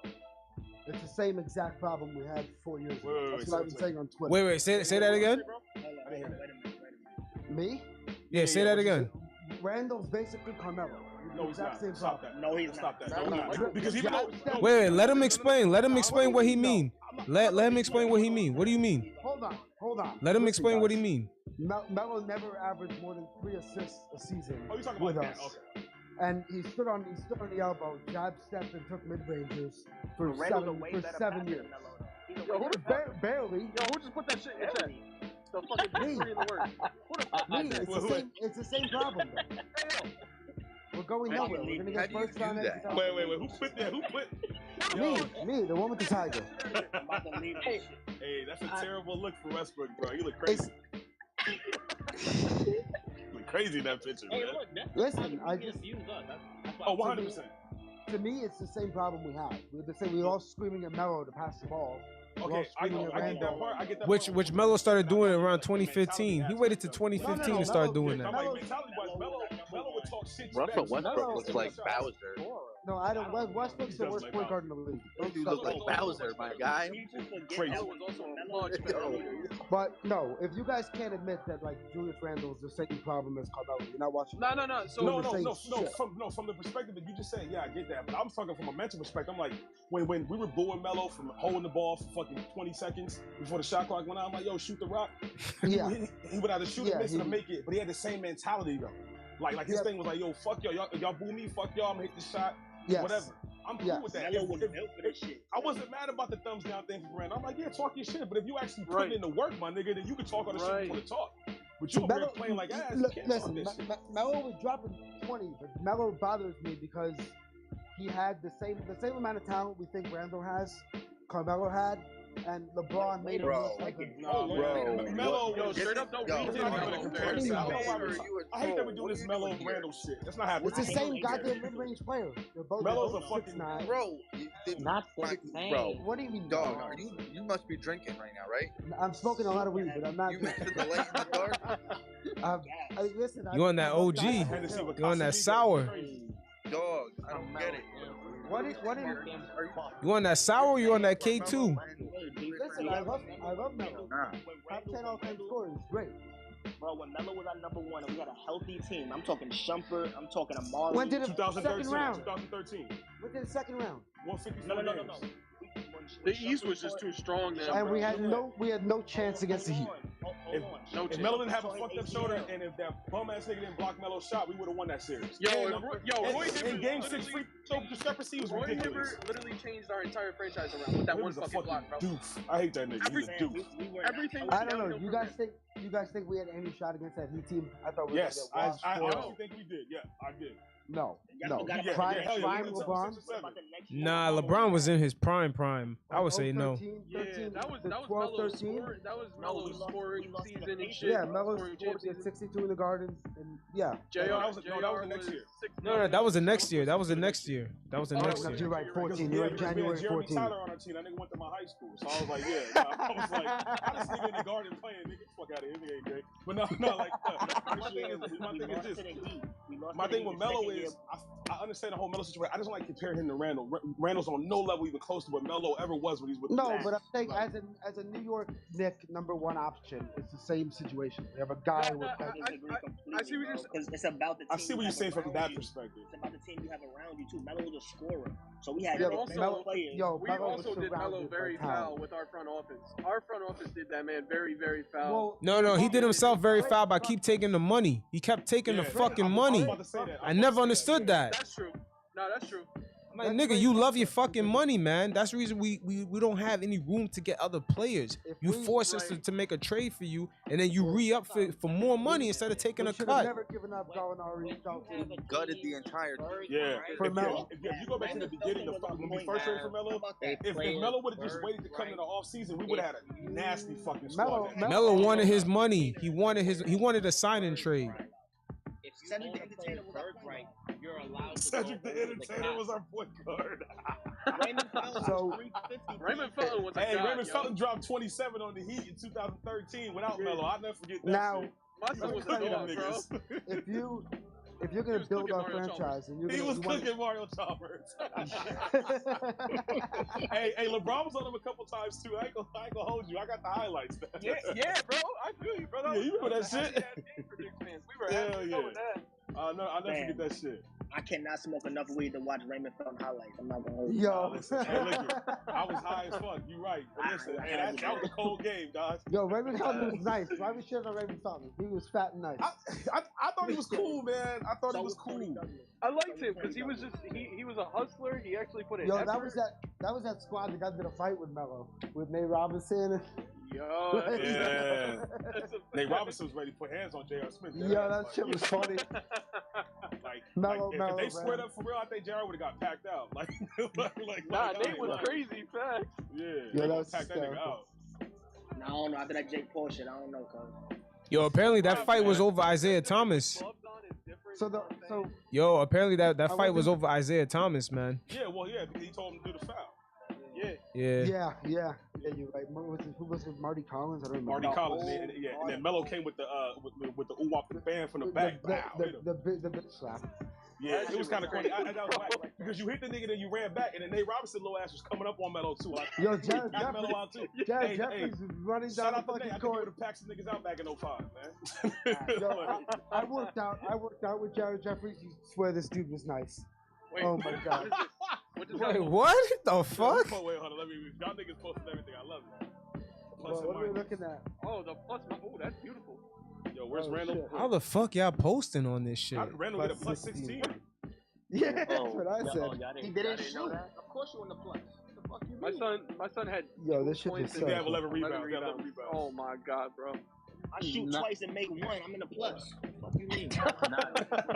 He shot more than once, nigga. This shit funny. Yeah, right. He shot 6 times. Yeah, I'm about to say he shot more than once. But it was the rebound. No, I feel you. He wasn't aggressive though. He wasn't I'm aggressive. gonna follow all of y'all. Yeah, I follow all y'all already. Yeah, this is hilarious. Yeah, we gotta do this shit. No, every win, lose, or draw. Well, it ain't gonna be that draw. Win or lose, we gotta do this shit. This should be a mad fun. I'm in my This shit, prime doing this shit, yo. This shit crazy though, man. Hey, so how you share the tweet? You gotta go to share on the tweet, and then it'll give you the option to share it to space. Okay. I was wondering. I was like, oh, what the hell? Yo, it's crazy. I was looking at Taj's plus minus. Like, yo, why isn't RJ running that pick and roll with Randall a lot more? That's my only thing. It's like, damn. Being ran in the first place, like the team just does not. Why isn't Sims getting Taj minutes? Right, I agree. Nah, defense is the reason. Tibbs loves his OGs. Yeah, Tibbs, because he trusts him. Why is he in the league? He's fucking 40. Hey, but you want to know something that Taj does better than Randall? Set fucking screens. That's Randall. For sure. But that's just from New York. Throws and shit lately. Yeah. And actually, low key mid range jumper is weird. I don't know. I saw Taj trying to catch a body the other night. That shit was beautiful. It was trying. It bounced off the backboard. It didn't make it, but he was trying to catch a body. He was trying. That should have been cold too. I like Taj on our team. I'm not gonna lie. I like him on our team because he brings that veteran experience. He's a vocal leader and he brings consistency. Even if it's a little point here and there. Tibbs will give Luol Deng a contract. But he shouldn't be playing like 20 minutes a night. No. He should be playing like 10 to 12. He should be playing like a Haslam type role. Not even really that. He should be playing like nothing. And then should not be playing over mentoring Sims. I think Sims remember though, bro. Noel is injured though. You gotta remember that. Yeah, you're gonna play Noel now next. Oh my god. I'm gonna pick Sims. That's just me. Play Randall at the 5. They'll never do it. It's not that hard. They did it a little bit in the preseason and it worked. And Tibbs like, oh, I guess we don't have to use this no more. Like, what the fuck? Like, it worked. Right. Randall be a nice can 5. play together. They can play together. I know defensive. Well, yeah. Obi doesn't need the ball. Doesn't need the ball at all. I saw Randall play the fucking 3 when Obi was out on protocol. Fucking Todd was playing the 4 and Mitch was playing the 5. Like, what the fuck is that? Yeah, that was crazy. That was wild. That was wild shit. Fellas, call me crazy. All right, crazy. But Great Simmons related, man. Would y'all trade for Jeremy? For who? Yeah, that's the rumors right now. The Jeremy Grant shit. No, absolutely not. Why the fuck would we do that? To me, it makes no sense, honestly. Hey, so hear me out. If Fournier is not on this team, I'm okay with Jeremy Grant playing. Right. Yeah, I'll take that. And the reason being is because Jeremy Grant is actually a small forward that plays out. Does the money match? And if we're not gonna play Obi, it might. He's got a lot of money. Then we might as well just get us a 3 that can play the 4. Yeah, the money does match. It's like $8 million off. It might be $8 to $7 million off. I think it's like 9 million. Yeah, something like that. Yeah, I would trade. I would get rid of Fournier, but that dude only good against the Celtics. But fact. But that's the sad part. That man has a chip on his shoulder against the Celtics, but that's it.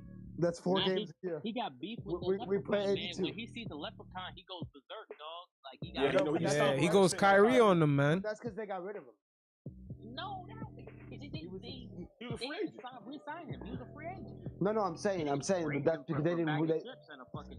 No, but even if somebody doesn't retain you, you're gonna have some kind of chip on your shoulder. Oh, okay. I mean, I get what you mean by that from that aspect, but yeah, I mean, there's. Man, Evan wasn't getting that money from them. He didn't do shit to earn that money. And then turn around and get 41 the next game just because That means where the fuck is your effort the rest of the fucking season? But that's the knock on Europeans. Is the knock on Europeans is they only show up during the game they want to show up. Right. I wouldn't say that. Parker, Patty Mills. In hockey. Oh yeah, Patty Mills is and other... different. Patty Mills is different. He from Australia with Ben Simmons? Is that what you're saying? Am I what? Patty Mills from Australia with Ben Simmons? What do you mean? Look at Patty Mills in the Olympics when he plays for his country versus when... Yo, we gotta stop looking at the fucking Olympics, man. That shit don't count. Yeah, but no. Yeah, that shit don't count, bro. The knock on Europeans. Look at Luka. No, but Luka is Luka outside the Olympics, man. Come on. He was locking Keith's ass up in the Olympics. Yeah, low key, he was. He gave us shit. You pay him $80 million. I'm not gonna give a shit either. Yeah, that's a fact. That's a fact. That's wild. What do you mean? That's the truth, though. No, so basically what you're saying is whenever we get rid of Fournier, whoever team he play on, he's gonna smoke us every game because he's gonna get mad that the Knicks got rid of him. 100%. But you call me when that happens. It's gonna happen. I know it's gonna happen too. I know it's gonna happen. Hey, look, RJ will be defending him, so I ain't even too worried about it. 34 years old. We're gonna trade that man to the Pistons. He's gonna give us 60. He's gonna easily. Yo, he's gonna take all of fucking Isaiah Thomas records on us. I'll be in this conversation when it happens. Oh, it's gonna happen. And believe whoever he gets traded to, he's gonna kill us. That's what he was killing us before he came to us. 100%, bro. Like, it's crazy, man. But I mean, the Jeremy Grant idea, I kind of like that. If you get rid of Fournier and you put him at the 3, yeah. But I just want Toppin to get more rub, man. That's it. Yeah, but if you're talking, why don't we? Yeah, but Toppin got to play better defense if that's gonna happen. He's gonna have to play better D and be more consistent with jump shots. You need a point guard. Playing his star player 40 minutes a game. That's just what it is. I truly don't even think. I mean, I think just go with Buddy Hield. Good for the future, man. I don't really think we need a point guard the way we think we do. So to me, IQ's not a point guard.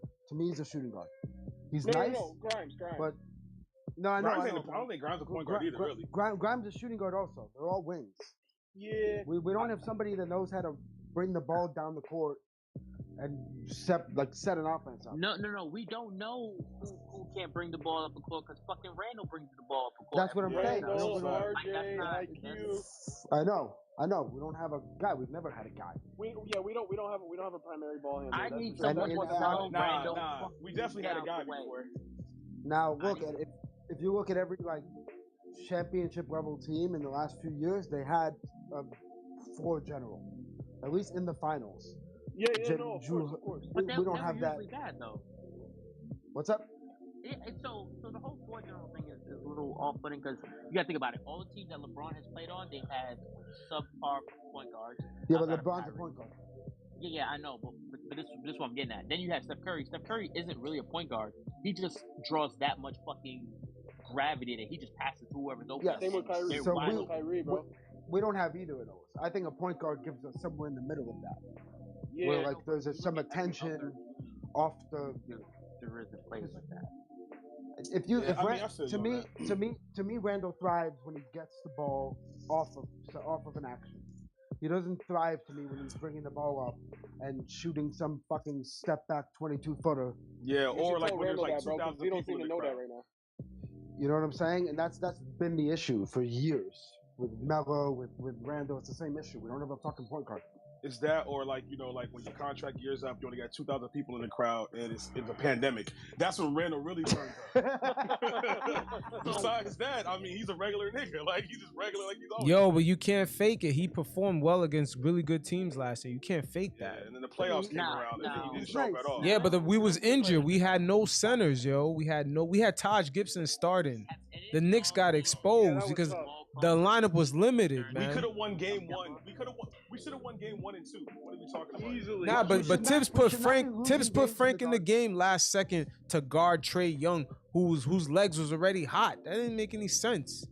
I'm just saying, we should not be losing games in the Garden. Like, there's no way. Well, so far we're we're on a 4-game winning streak, so that's good. But I mean, I know, but like when you go in the playoffs with home court advantage, and you have 1 and 2 at the Garden, you cannot lose those games. We should have guarded Trae Young. Yo, but y'all not looking at the limitations of the lineup last year in the playoffs. We had no center. We had Taj Gibson starting.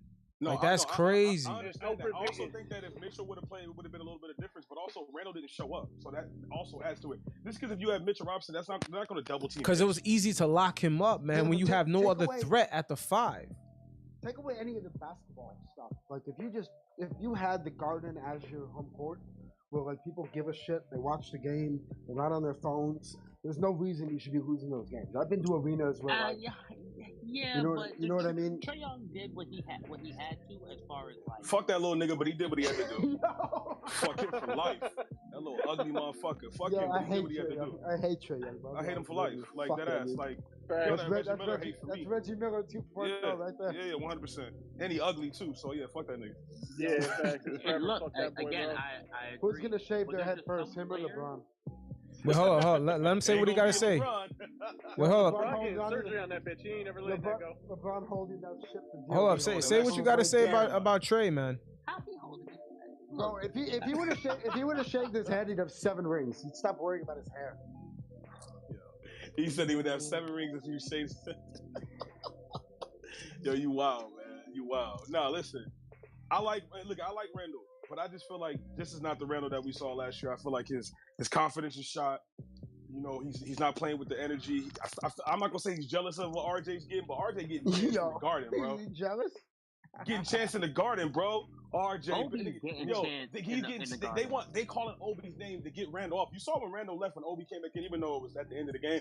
Yo, he didn't even shake Obi hand. He went right to the end of the bench. He looked pissed. Come on, yo, man. y'all mad foul, yo. Y'all trying to cause inner beef? Nah, man. In a beef, that's that nigga Randall. Nah, Randall getting like 40 minutes. This nigga getting like 8 minutes, man. Come on, he gonna be jealous of his little 8 minutes, man. Come on, bro. I'm telling you, listen, the crowd don't fuck with Randall right now. You know that, I know that, we all know that. On this whole entire spaces, we know that. Randall hasn't been playing up to his potential. He's super inconsistent this year. He had a good game with RJ where they both had 30 plus points, and then the next game he didn't do shit.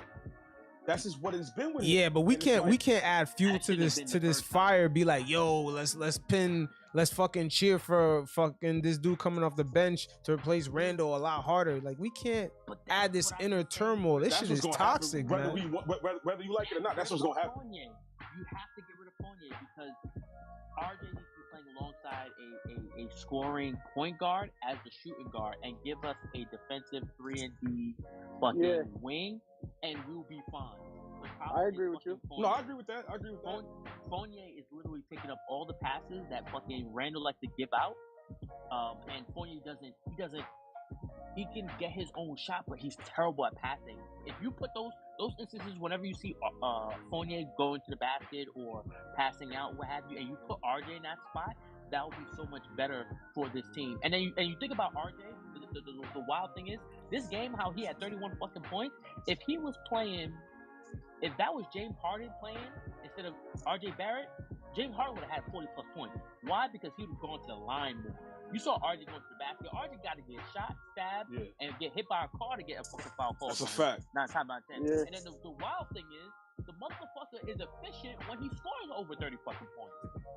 I've watched players like James Harden score 40 points, but shooting 13 for 35. Right, and then get 30 free throws in between.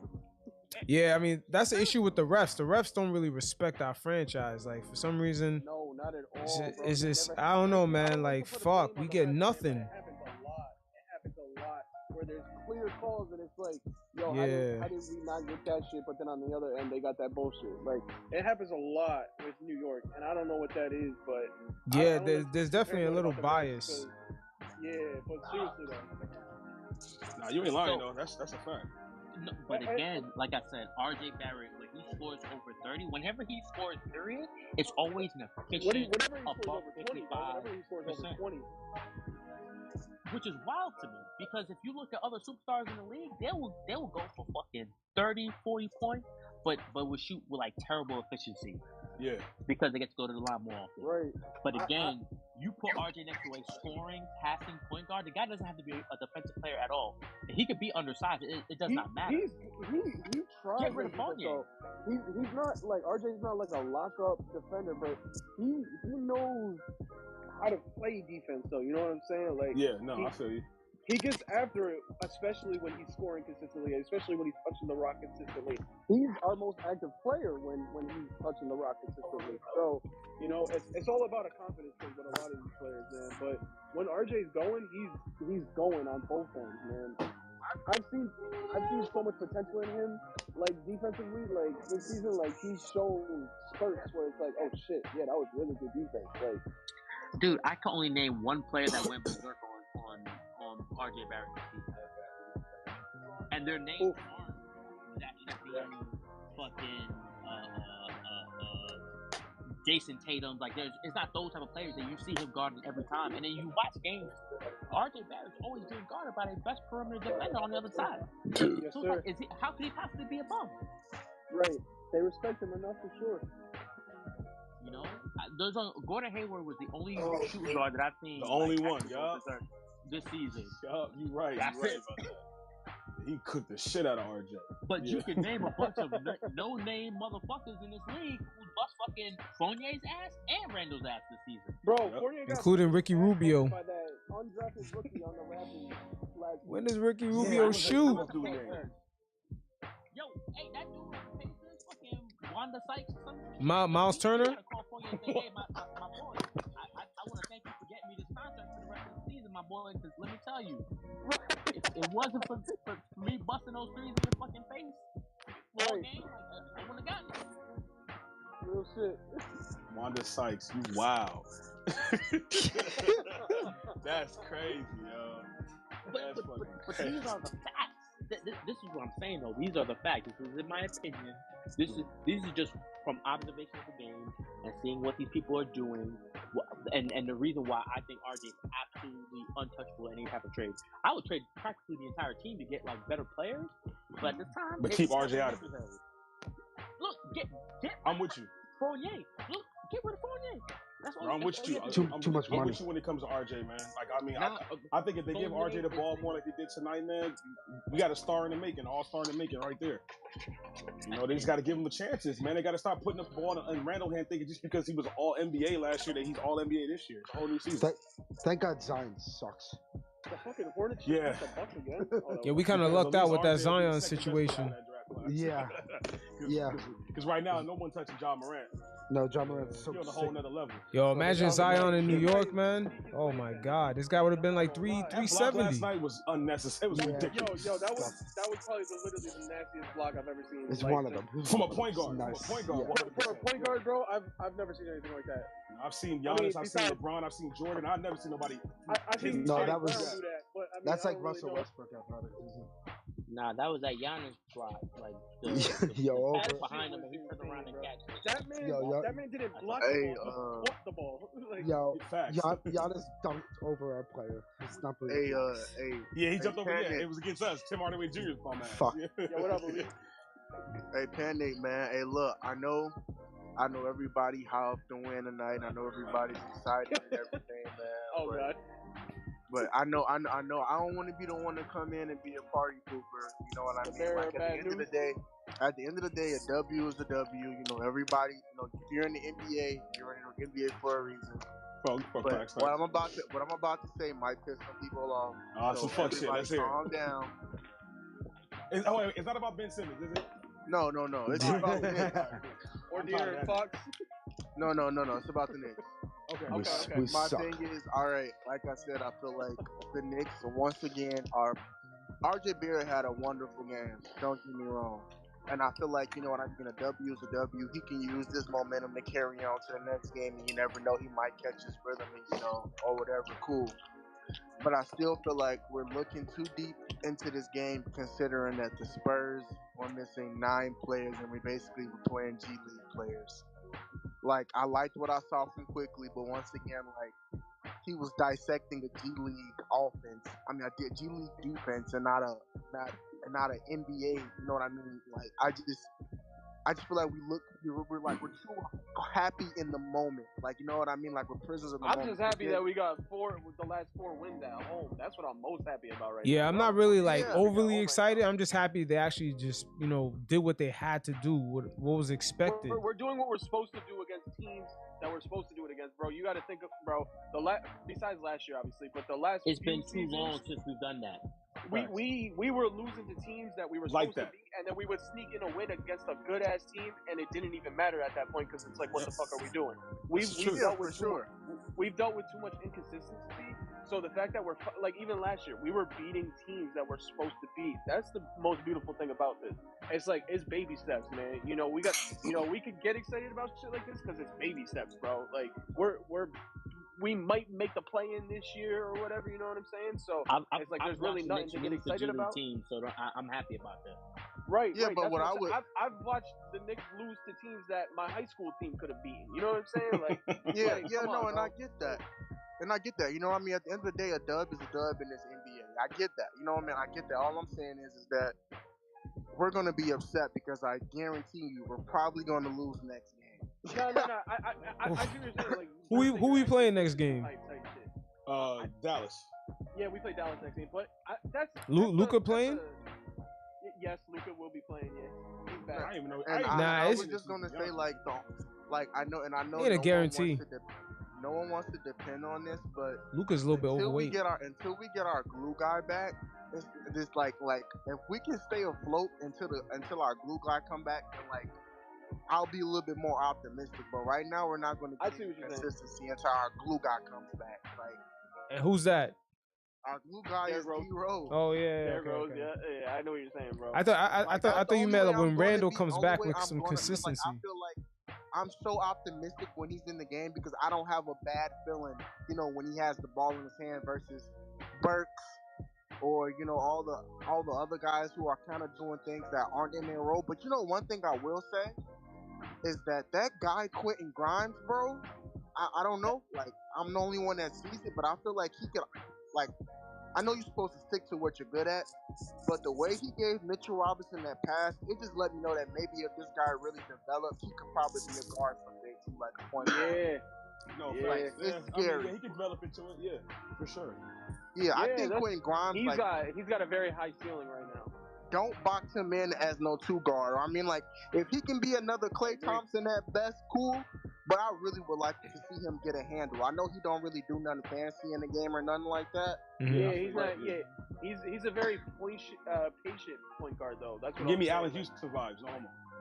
Yeah, no, that ass. That's what I want to see from Quentin Grimes. And not because of the light skin thing, but even like the form of the shot, like he remind me a lot of that. The kid played good defense. Like, yeah, I'm with y'all with the whole development thing. I think if we develop McBride too as a point guard, he could be a solid starting point guard. Yo, and that's gonna be the key. Because free agency the next couple of years ain't gonna be easy. I can tell you that. Free agency ain't gonna be easy at all to rebuild teams that way. You gotta develop within. And you can look at Golden State because they did it. They got Gary Payton Jr. They got that other cat, what's his name? The one that be ODing with the threes, Jordan Poole. You know what I'm saying? And then the Phoenix Suns did the same thing. Look at all the plays they got that's doing their thing off the bench with Bridges and all that. Like we gotta sort of be like that. Yo, who's that cat out of OKC that's ODing in Phoenix? Like they got guys that's doing things other than grabbing up free agents. We gotta be like that. If we start like actually developing our young talent, man, we could be a solid team. We could be a top six seed. Well, that's my biggest fear is Tibbs will never allow the. I was about to say that, but I don't think Tibbs is a developing type of coach. He was never developing. They brought him in for like right now. That's why. Yeah, but if they brought him in for right now, Leon Rose and them, they gotta make right now moves. Leon Rose and them gotta make right now moves. It's never gonna happen. We've been talking about Mark Jackson the last 4 or 5 seasons. Nah, man, Mark Jackson ain't happening. It's not fair. The reason why I say it's not fair to say that Tibbs isn't a developing coach is because I guess his whole life, like, yeah, he's been around teams that kind of were already playoff ready, or he made them. Boston, he did really well with Jimmy Butler back in the day. He did really well with Jimmy Butler. But what I will say, but that's one player. I do Derrick believe. Rose. I do Derrick believe Rose came that in the league like in that. these Knicks rookies. he believes Derrick in Rose these was already rookies. developed, dog. Yeah, Derrick Rose could have came out of high school if that was eligible. Like he was that good. Yeah, he didn't develop Rose. Rose was already developed. He Like, gave Rose just the go. He gave him the keys to the car to start to do whatever he wanted to do. But he gave him the green light to be himself. That's all he did. But with Jimmy Butler, he actually helped him develop. With Jimmy, I agree with that. I 100%. I think he really because I really Jimmy wish was not he would that just guy put coming that to the league. same energy into Obi Toppin for some reason. Well, because Randall's in front of him, and he never. And I got this weird feeling that that Tibbs don't really fuck with Obi like that. I don't know why. I honestly think Tibbs really likes Grimes. He's giving that kid a lot of chances. Yeah. I think he likes Quickly, and I think he likes Grimes a lot.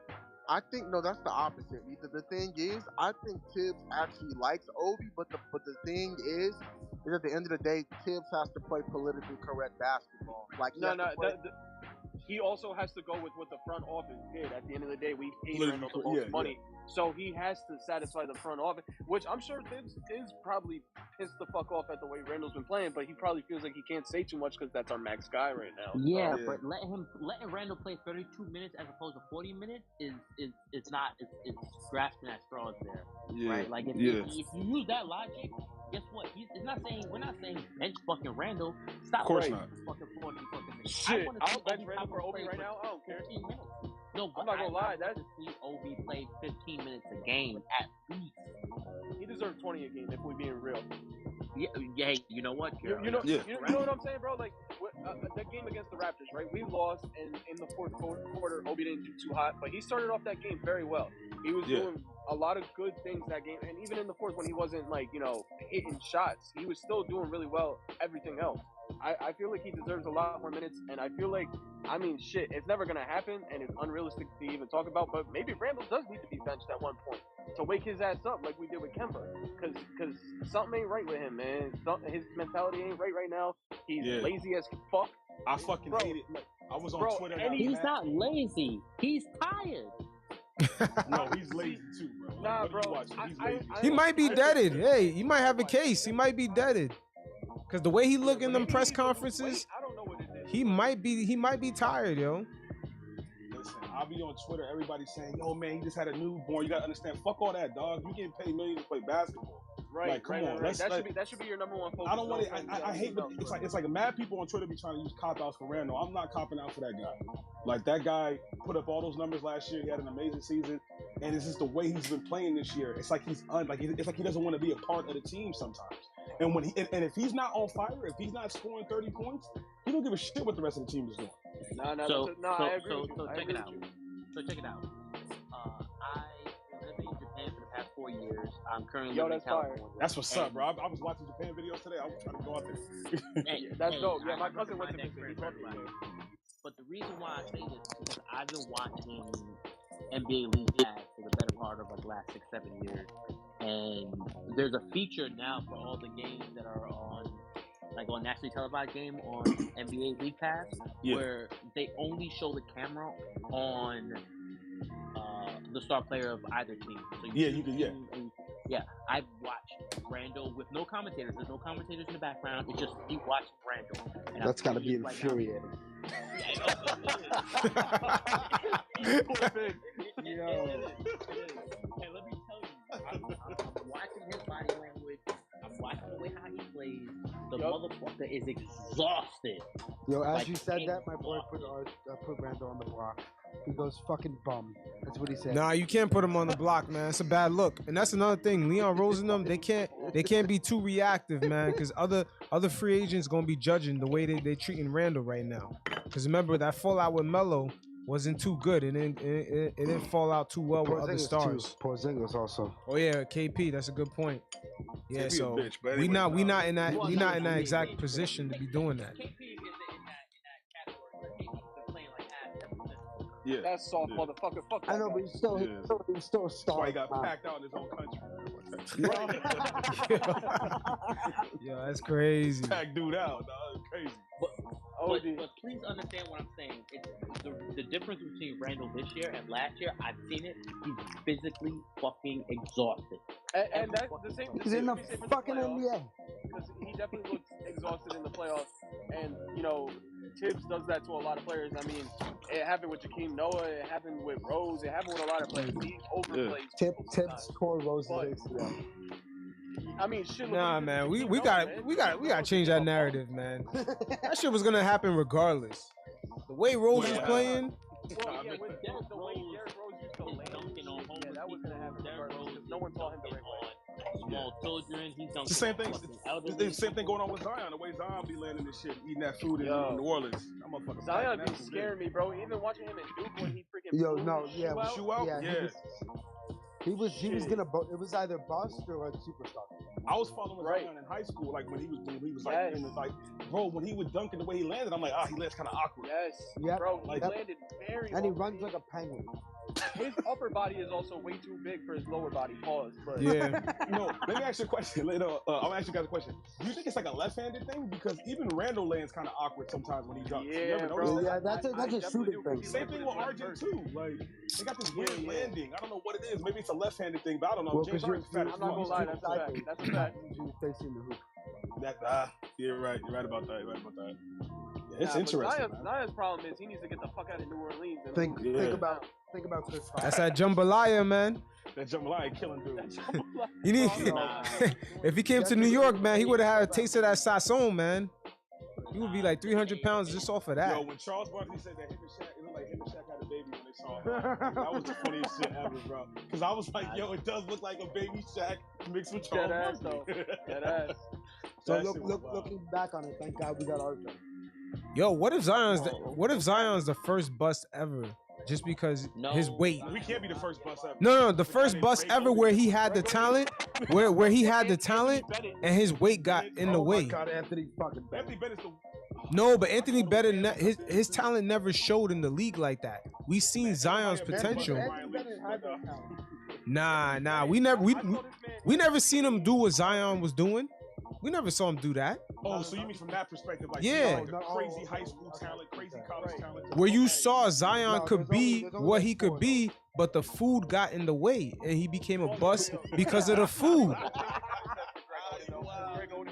Yo, they gonna make a documentary on that shit. I'm telling you, if Zion could be the bust because of the food. Yo, I'm gonna tell y'all right now. I don't know if y'all know this thing. You probably do, but Lenny Cook is probably still the biggest bust. Was that the one that died? No, who's the one that No. That was. Nah. Who's the Celtics? That was Len Bias. Yeah, Len Bias? Yeah, that shit is crazy. That's sad. Tried coke for the first night. The night he got drafted, It's like, damn. Oh, yeah, that was crazy.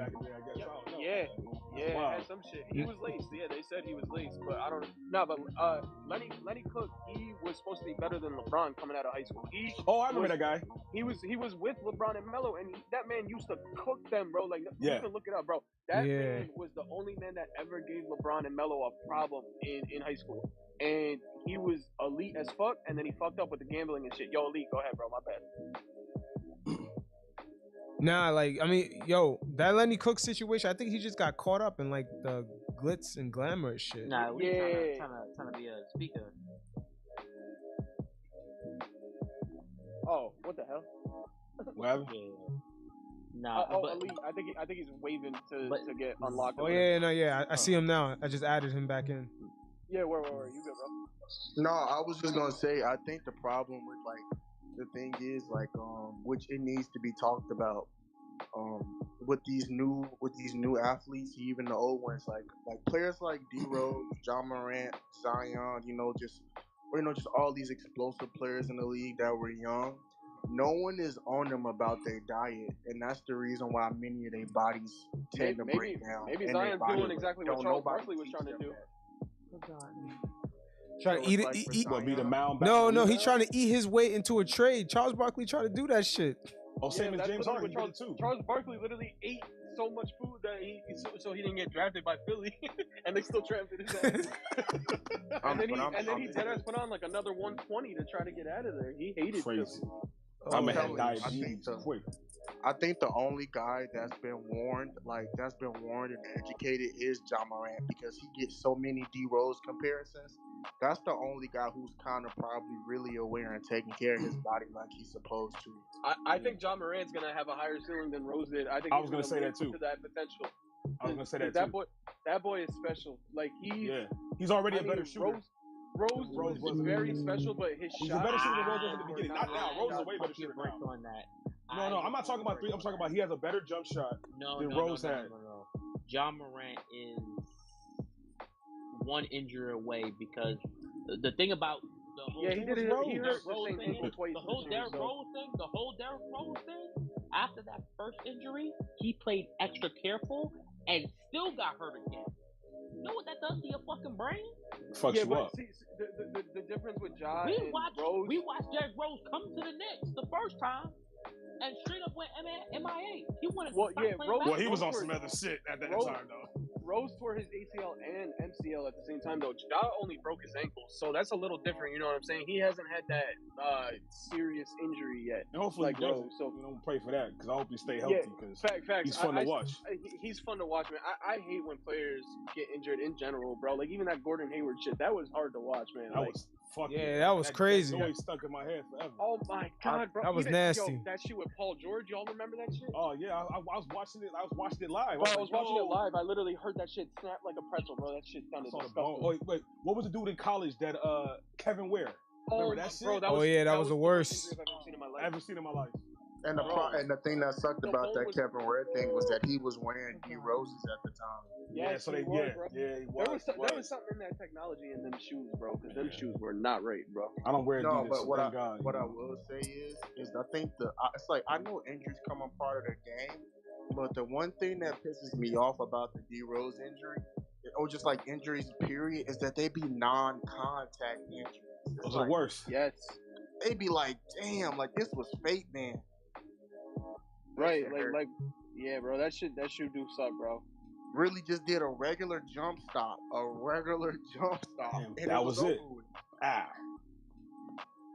but that also goes with Tibbs just keeping players in during garbage time. Nah, man, that's a little overrated with them saying that shit, man. I mean, that shit was bound to happen regardless, man. Can't blame that shit on Tibbs. Yeah, no, I agree with you. The way Rose was playing and shit, the way he was lifting off, landing, that's gonna happen. No one taught him how to land right. So hear me out. The whole Kemba Walker being overplayed thing is a little overblown because we watch Derrick Rose go out with an injury. We watch quickly go into health and safety protocol, and Kemba being the only viable point guard. And now we're back to this Alex Burks bullshit. Maybe play, and mind you, he was only playing 35 minutes a game during that stretch, and it was like a 4-game stretch where he played 35 minutes a game. Really, that's not on Tibbs. Really, that just shows how bad Kemba Walker knees were. Right. Because if you can't play 35 minutes a game, that's actually problematic. Yeah, no, you're right. You're right about that. But no one wants to talk about the fact that Kemba Walker technically lied because he said he was healthy. And I knew it was because once I searched up his condition, like it's irreversible. Technically, his knee, as we speak right now, it's just slowly degenerating the more he plays. Yeah, it's horrible. But the thing was that I noticed that was the worst about the Kemba Walker situation was it's like so you notice how when he didn't have the do not play, how long did he not play? I think it was for a minute. It was in the bubble. Yeah, 2 weeks, something like that. Oh, you talking about? 2 weeks? I thought it was longer than that. It was 2-3. Yeah. Okay, all right. So he had fresh legs, right? You talking about when he was in the Celtics? Yeah, it might have been like 18 games that he missed. I think it was like 18 games he missed. My fault. Yeah, 18 games, right? So wait, he missed 18 games this year? Yeah, bro. Kimba? On do not plays because of Tibbs. So here's my point where I make it out, right? Boy. So he missed 18 games. I thought it was 10. No, he missed about 18. Oh, I mean, if you're adding also him being hurt right now. No, it was 18 do not play. Yeah, I swear to God, what the fuck? I'm tripping. I did not know it was that many games. Yeah, but my point was, I didn't even know that was me neither. I thought it was 10. Hold on. Let me make my point. Yeah, please make sure. I don't think it was 18, yo. That sounds nuts. I don't think it was that many games. Maybe 15. I mean, if you add all and him not playing all together, yeah, it's probably 18 together. But I think it was like 10 DNPs. Okay, all right. So we'll go with 10 DNPs. Okay. I'm just putting it out there. My point is that that was a crazy ass count. So I'm watching the national championship game. Yo, Georgia putting in work. Go ahead. I'm sorry. Yeah. My point is that So you saw when he came back off those 10 DMPs, we're gonna say, right? He had fresh legs, so he was playing as the Kimba of old. He was electric. He was getting in the paint or whatever, right? So then he ended up getting Conference Player of the Week. Literally the next 3 games, Kimba Walker was invisible, and now he's been out for how many games with knee general soreness? It's been about like 4, I want to say, 4 or 5. 4 or 5 games. It's like it's gonna be a complete cycle because if you even watched him with the Celtics, you know they gave him rest days still, and he wasn't available for the playoffs. He didn't play no They gave back him to backs. rest days still. So it's like that's why I was saying like I feel like Kemba Walker was put in the wrong role in the first place. He should have been coming off. No. But again, even if he started, him playing 15 to 20 minutes a game and letting D Rose finish was perfectly fine. The problem is this team has just like every other team in the league, it's either injuries or health and safety protocols.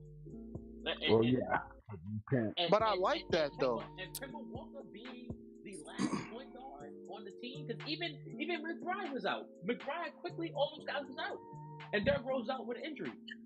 There was nothing we could have done for that boy. And again, I agree with what you're saying. You know, the whole like that degenerative knee arthritis is a serious fucking thing, and he shouldn't be playing that many minutes. But again, we're talking about 3 or 4 game stretch where he played 35 minutes. Yo, quick question off topic. Any of y'all Giants fans too? Yeah, man. I am, dog. I feel you, bro. Nah, it looks like we're cleaning house, so that's a start. Well, I mean, I don't know because they still saying something about Judge being there. Wait, something popped up right now because I'm not really looking. Yeah, I just see. Fuck, where'd it go? I just seen something on my timeline that said it looks like we're gonna be cleaning house. We should. Hell yeah, we should be. We should hire one of the assistant GMs from Kansas City. Get Eric Bieniemy as our head coach, the OC for the Chiefs, and then just get rid of all the damn staff and the medical department because they've done terrible. And then just start it over, bro. Giants, man, they pissed me off this whole year, man. I barely watched like the last. Yo, that link someone posted in the chat. That shit is true. Yeah, that shit. Compared to the Giants, compared to Randall's fucking Michael Jordan on the fucking stamina when they compared to the Giants, bro. Like at least he actually tries sometimes. Giants can try it all. Yo, Pan, real quick, bro. Yeah, no, he didn't get traded yet, but his mom did post that on Instagram just now, though. What, they traded him for Porzingis or some shit? No. They didn't trade him yet, but no. Like people are just assuming that he's gonna be a Maverick, but she's posted like cryptic shit, basically saying like Miles. Wow, what the hell? Well, who would they give up to get Miles Turner from Dallas? They definitely gave up KP and some draft picks, probably. I don't think they get KP. They're gonna give up what's his fucking name? Wait, the Mavericks got picks. Exactly, they have no picks. We have their picks. How are the Pacers blowing it up? But I think this is just a Mavericks fan just talking shit. But me? No. No, not you, bro. Not you. I'm from New York. No. The tweet that I posted in this. Yeah, no, I see it right here. Yeah, it says Miles Turner mom posted after the Pacers lost. He's a Mavericks guy. Yeah, it's probably some douchebag. He's a Mavericks guy. Yeah, but she posted. I went to her Instagram account though, and she posted some shit that basically said like he gone, and then she posted the following picture was that shit. See, the family got to stay out of that. Yeah, shit. I know, for real, man. Go into an NBA player's mother's IG to find out something. They ain't really the best. Yo, that shit sound crazy. Like, I'm going to his mom's IG. Hold on. Arrest Luca's mom. Because Luca's mom is begging. Yo, I don't know why these NBA players involve their own families in these things, man. Yes, I have actually. Yo, this conversation's going mad left. No. Yeah, like I don't know why the NBA players involve their families in these things, man. He said Jeff Horner said, "Yo, gotta throw him in there. This bum ass, another terrible coach." Y'all seen Colin Coward's daughter? Nah, I never seen her. Oh my god, the guy on FS1. Yeah, I know who he is. His daughter, she's so hot. Oh my god. Once this nigga Drake does something to one of these dudes' parents, they're gonna have their parents stop being on IG, stop tweeting, stop all that bullshit. Watch when Drake come through. They gonna get their kids in trouble, bro. No cap. 100%. Drake gonna come through and dirty Mac the fuck out of all them niggas. With the reason why the Celtics are playing bad. Did y'all know that? I don't know the reason why they're playing bad. Oh, cause his sister, right? Yeah. Is she like getting packed out by somebody? No. Somebody posted, who would you rather fuck? Oh Mary yeah, kill? the fuck Mary kill From thing. the census. Yeah. Who was that? Whose sister was that? Al Horford's sister. Yo. She a mad freak, bro. Poor Al Horford. Yo, so it was Tatum, Brown, or I think one other player on the Celtics. Yo. And when she tweeted that, they've been playing bad ever since. What's that little ugly nigga that played that played point guard? What's his name? Schroeder? Yeah, it probably was him. Yo. I was killing him. Like, oh, that's fucked up. We should have picked Schroeder up, bro. Yeah, that's just crazy. Going to somebody's mom's IG to find out they got traded is crazy. That's wild. That's wild. crazy. It's like, yo, it's crazy, but she got to keep her mouth shut, man. Family owners got to keep their mouth shut. That's none of their business. Because now you never know. Like, weird shit like that can fuck up the trade. You never know. You know Right. Like that shit might not even get a chance to see the light now because she said he gone. Like, but if he's going to the Mavericks, let's say for shits and giggles, he's going to the Mavericks. Who are they trading? They have no picks. I don't think KP's going to make that work. No. I don't see. They're going to give up Maxi Kleber. That's funny. That's funny. Nah, don't give him up yet, because usually Randall kills him. We play them on Wednesday. Let's do the trade afterwards. I love so Randall can get like 40. He can drop 40 on him real quick, and then you can trade him. Bro, I remember when RJ was asked who he wants to like posterize one day. He said KP. I'm still waiting on that shit. Oh, believe me. Listen, RJ had almost 2 posters today. Wednesday, my guy.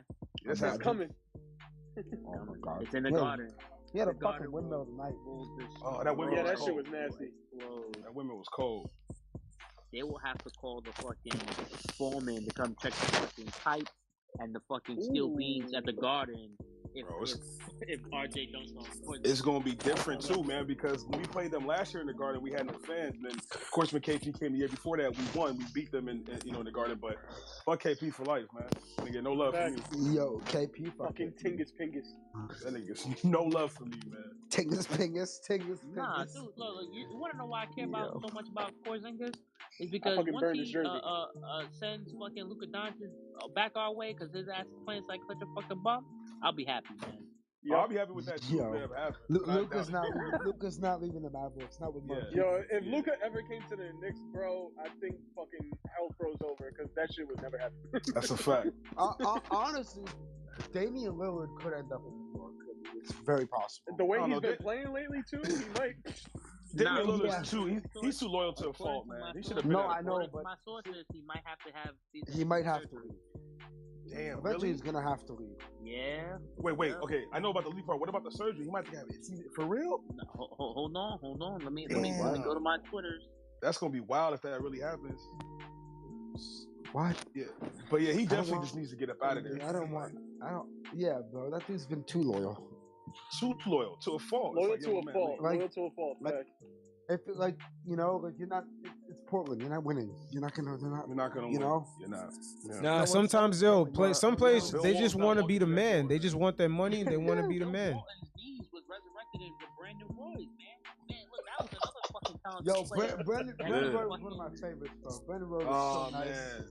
The God, man, he's one of my favorite players to watch. I love Brandon Roy. Brandon Roy was so nice. I think he just won like a state championship because he coaches a high school team now or something. Yeah, he does. He does. Yeah, they just won like a state championship. I'm so happy for it. Yo, yeah, bro, man, I wanted the best for that guy, bro. He was supposed to. What was that stat? What was that stat when him and Greg Oden and the other one all played together? They were like fucking 52-13. Yeah, some crazy record, some crazy ass record. Yeah. Yo, what injury did he have? It was like a knee injury. He had no kneecaps. He had no kneecaps. Oh shit! Yo, he had the nasty. And he used to stop like on a drop of a dime, yo. Who was the guy who had no ACLs who played for the Spurs? What was his name? Oh fuck. You know what I'm talking about too. Yeah. Oh. He had no ACL. He had no ACL in either of his knees. He played for the Spurs. Oh my god. He was like Draymond Green before Draymond Green was Draymond Green. Was it Malik Rose? Yo. No, it wasn't Malik Rose. No. Was it Boris Diaw? Who were we talking about? No, it's not Boris Diaw. He ate too much, but he made it work. He made it work. Unlike Zion right now. But man, I forgot his name. Was it Clay Thomas? Nah. I'm gonna find out. Fuck it. Yeah. Like, I gotta find this shit out.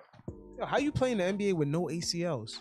It was crazy, Yo, bro. people are wild, bro. Some people are wild. No. It wasn't ACL. He had no cartilage in between his knees. Oh, he's That's gonna what it was. age. I thought it was no ACLs. Yo, he's gonna be in There pain is- when he there- ages. there is somebody who doesn't have an ACL. I don't know what the sport did. You're right about that. There's that. You're not wrong about that.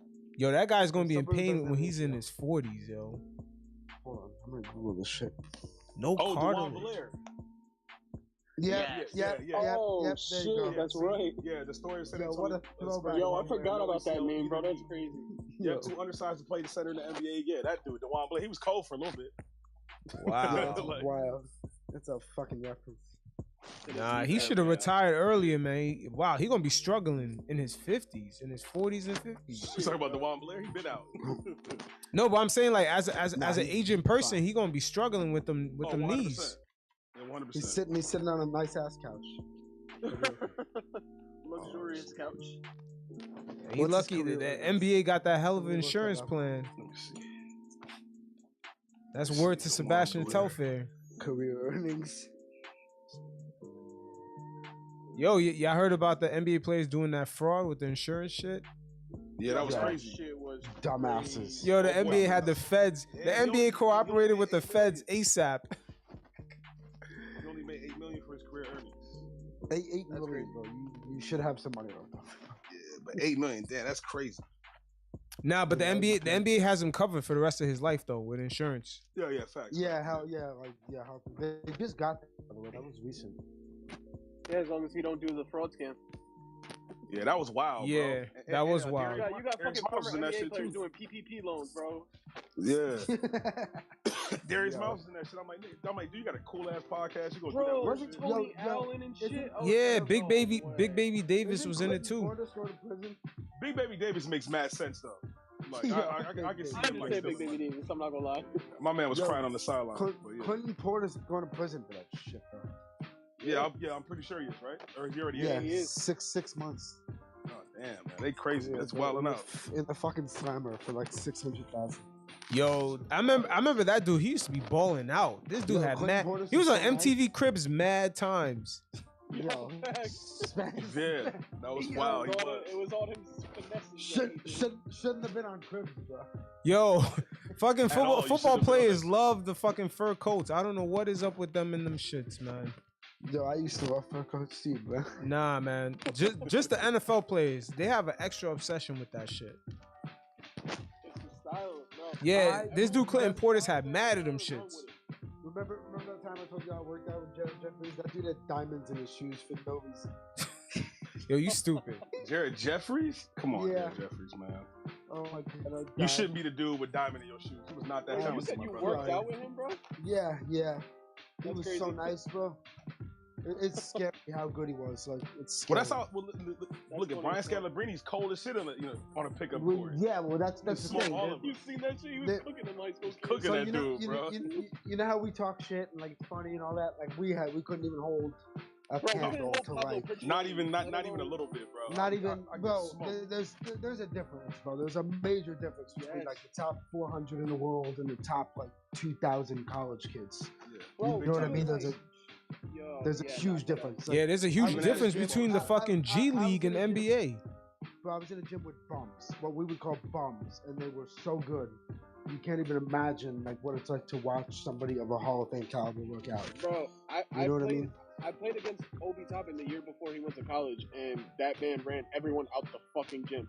Everyone he's a out the gym, bro. NBA body, NBA And ability. bro, I was playing with some like D1 players too. Like there were some D1 players there that committed to D1, and bro, that man just So you could not So- stop that man, bro. I was 17 years old when I worked out with Jared Freeze. I'm much older now. You're right. But, Okay. I got into one game. I got into like one little like one of those lunchtime like all the pros play, you know, when the kids would eat lunch at this camp. Yeah. And I got into one of the games, and it was just D1 players. It was Jared Jeffries. It was what's his name? Not Mark Jackson with a K. Mark Jackson with a C. Yo, yeah. Okay. He was on New Orleans. Yeah, I I know what you're remember. talking about, Yeah. So it was like a bunch of bums, you know.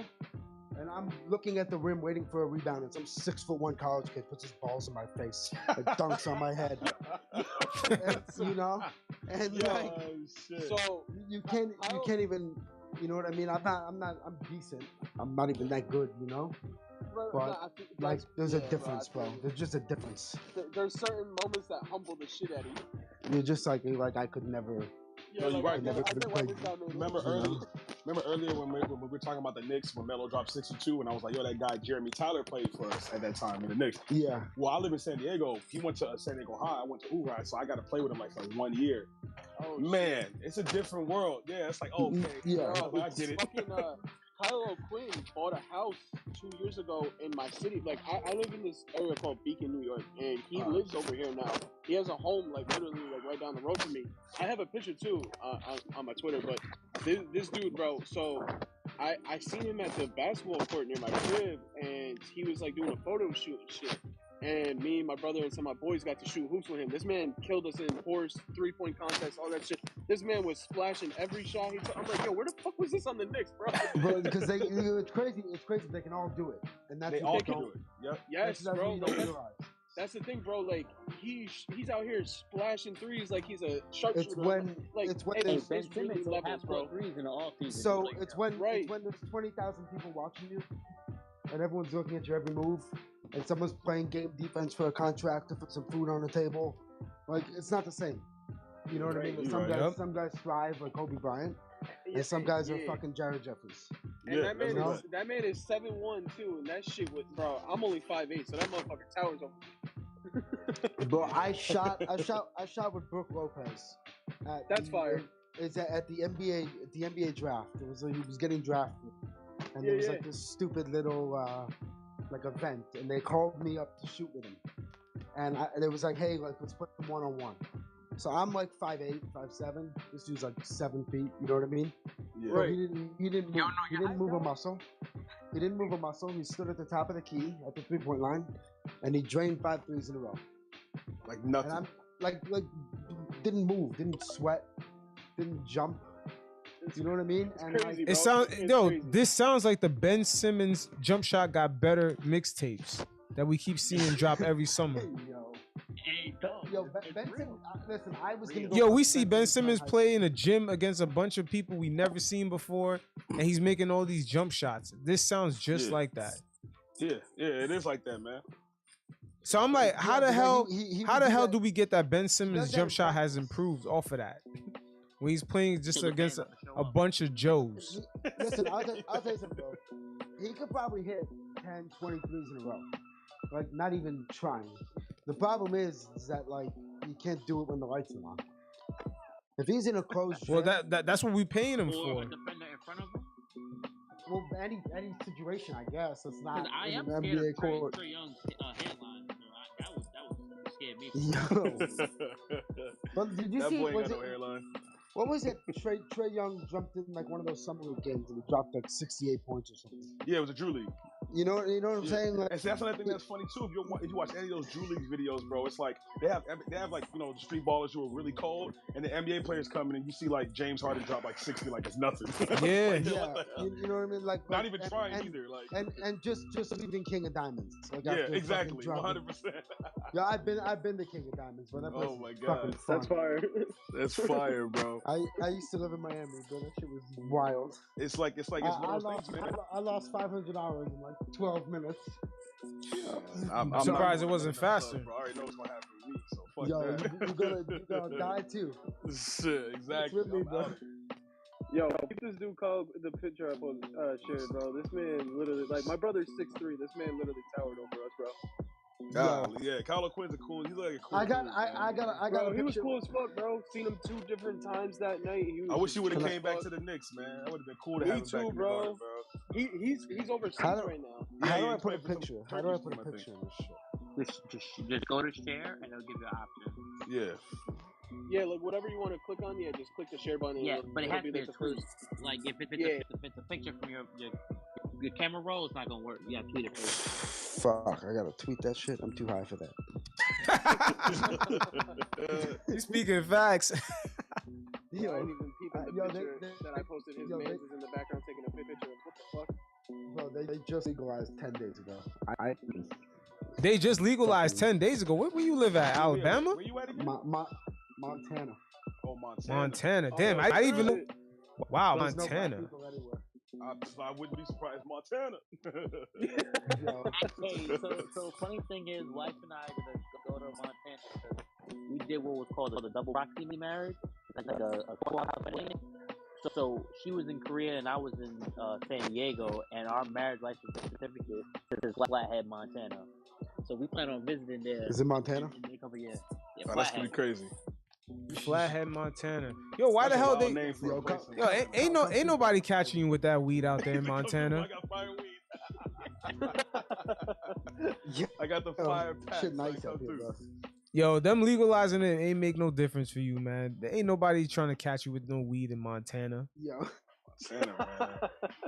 That shit sound crazy. Yo, we going ham. We trying to catch these guys in Montana. 10 times better than. But I'll be honest with you. I've been smoking a long time. But I done bought from on the street in New York in the baggie. It's like oregano. Man, y'all weed probably come fresh straight from British Columbia, man. Them Canadians bring the weed straight to y'all, man, in Montana. Yo, I've smoked. So if we're being real, I've smoked Canadian stuff like legally. It's not as good as the West Coast of the US. That's crazy. I heard the weed in like the other side of Canada, like British Columbia, like Vancouver. I heard that weed is crazy.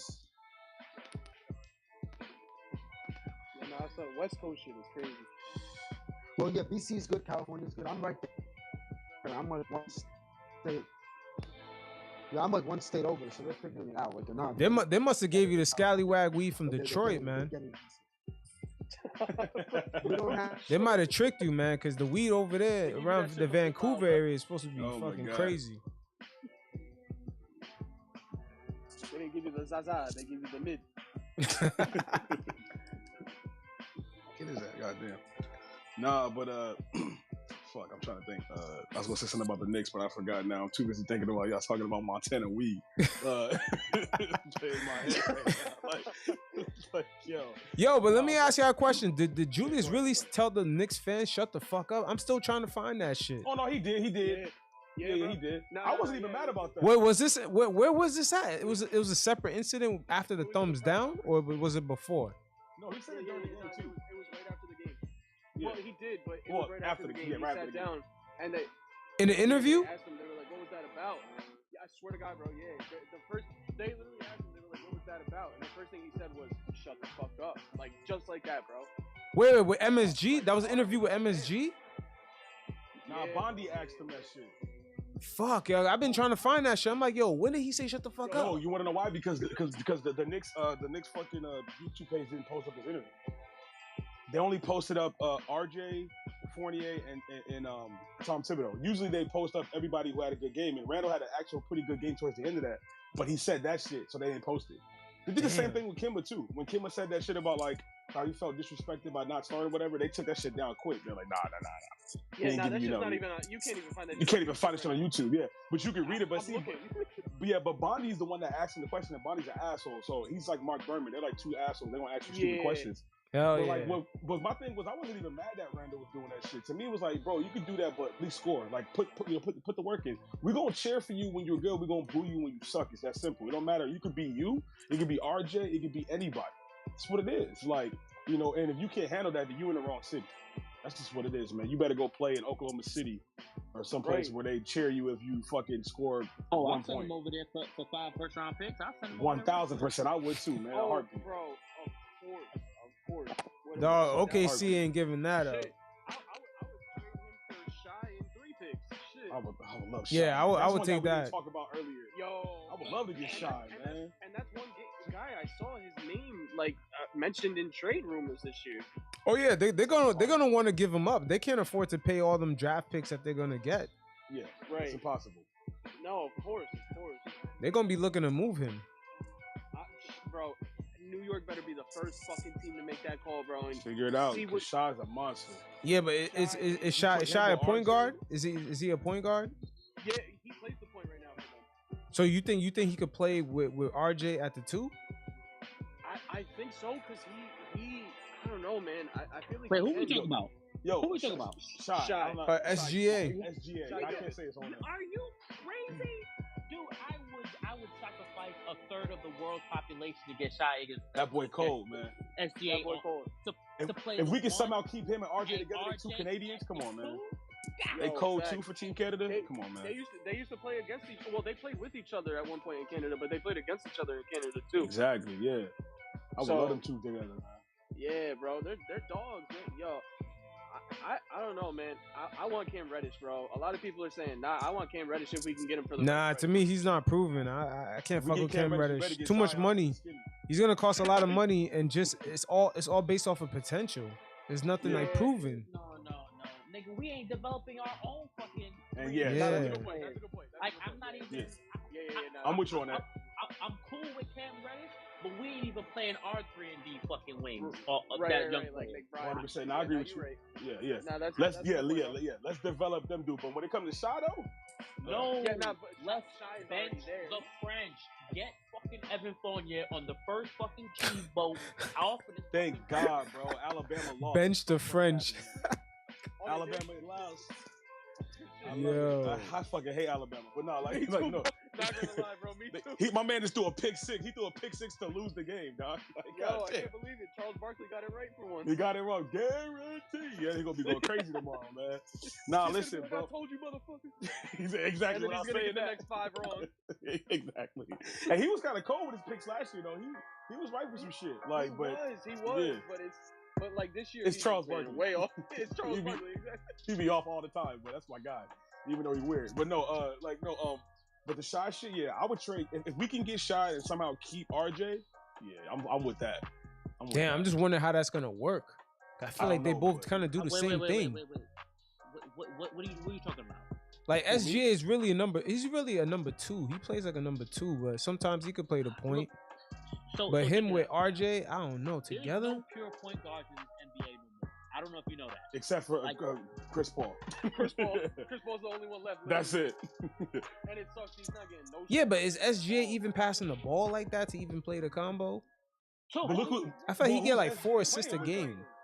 He's passing the third graders. Yeah, SGA, he be passing to RJ, some better players around him and shit. You know? But what I'm saying though is let's. When we think about point guards in the league, a game, so I mean that's good enough. How many assists does Steph Curry average? How many assists does Damian Lillard average? I don't know how much Steph average. I'm guessing 6-7. Yeah, I'm exactly. Hold up. Yeah, let's find out right now. 6 on the dot. Literally. Exactly. He's averaging. Nah, but that team is an outlier, son. Like they actually run a system. Yeah, but they also have players around those players. Like, I mean, like, SGA ain't got nobody really around him. Nah, not really. Steph don't really got... I mean, until Clay came back, Steph really didn't have nobody around him. He got... Andrew Wiggins is better than every role player on the...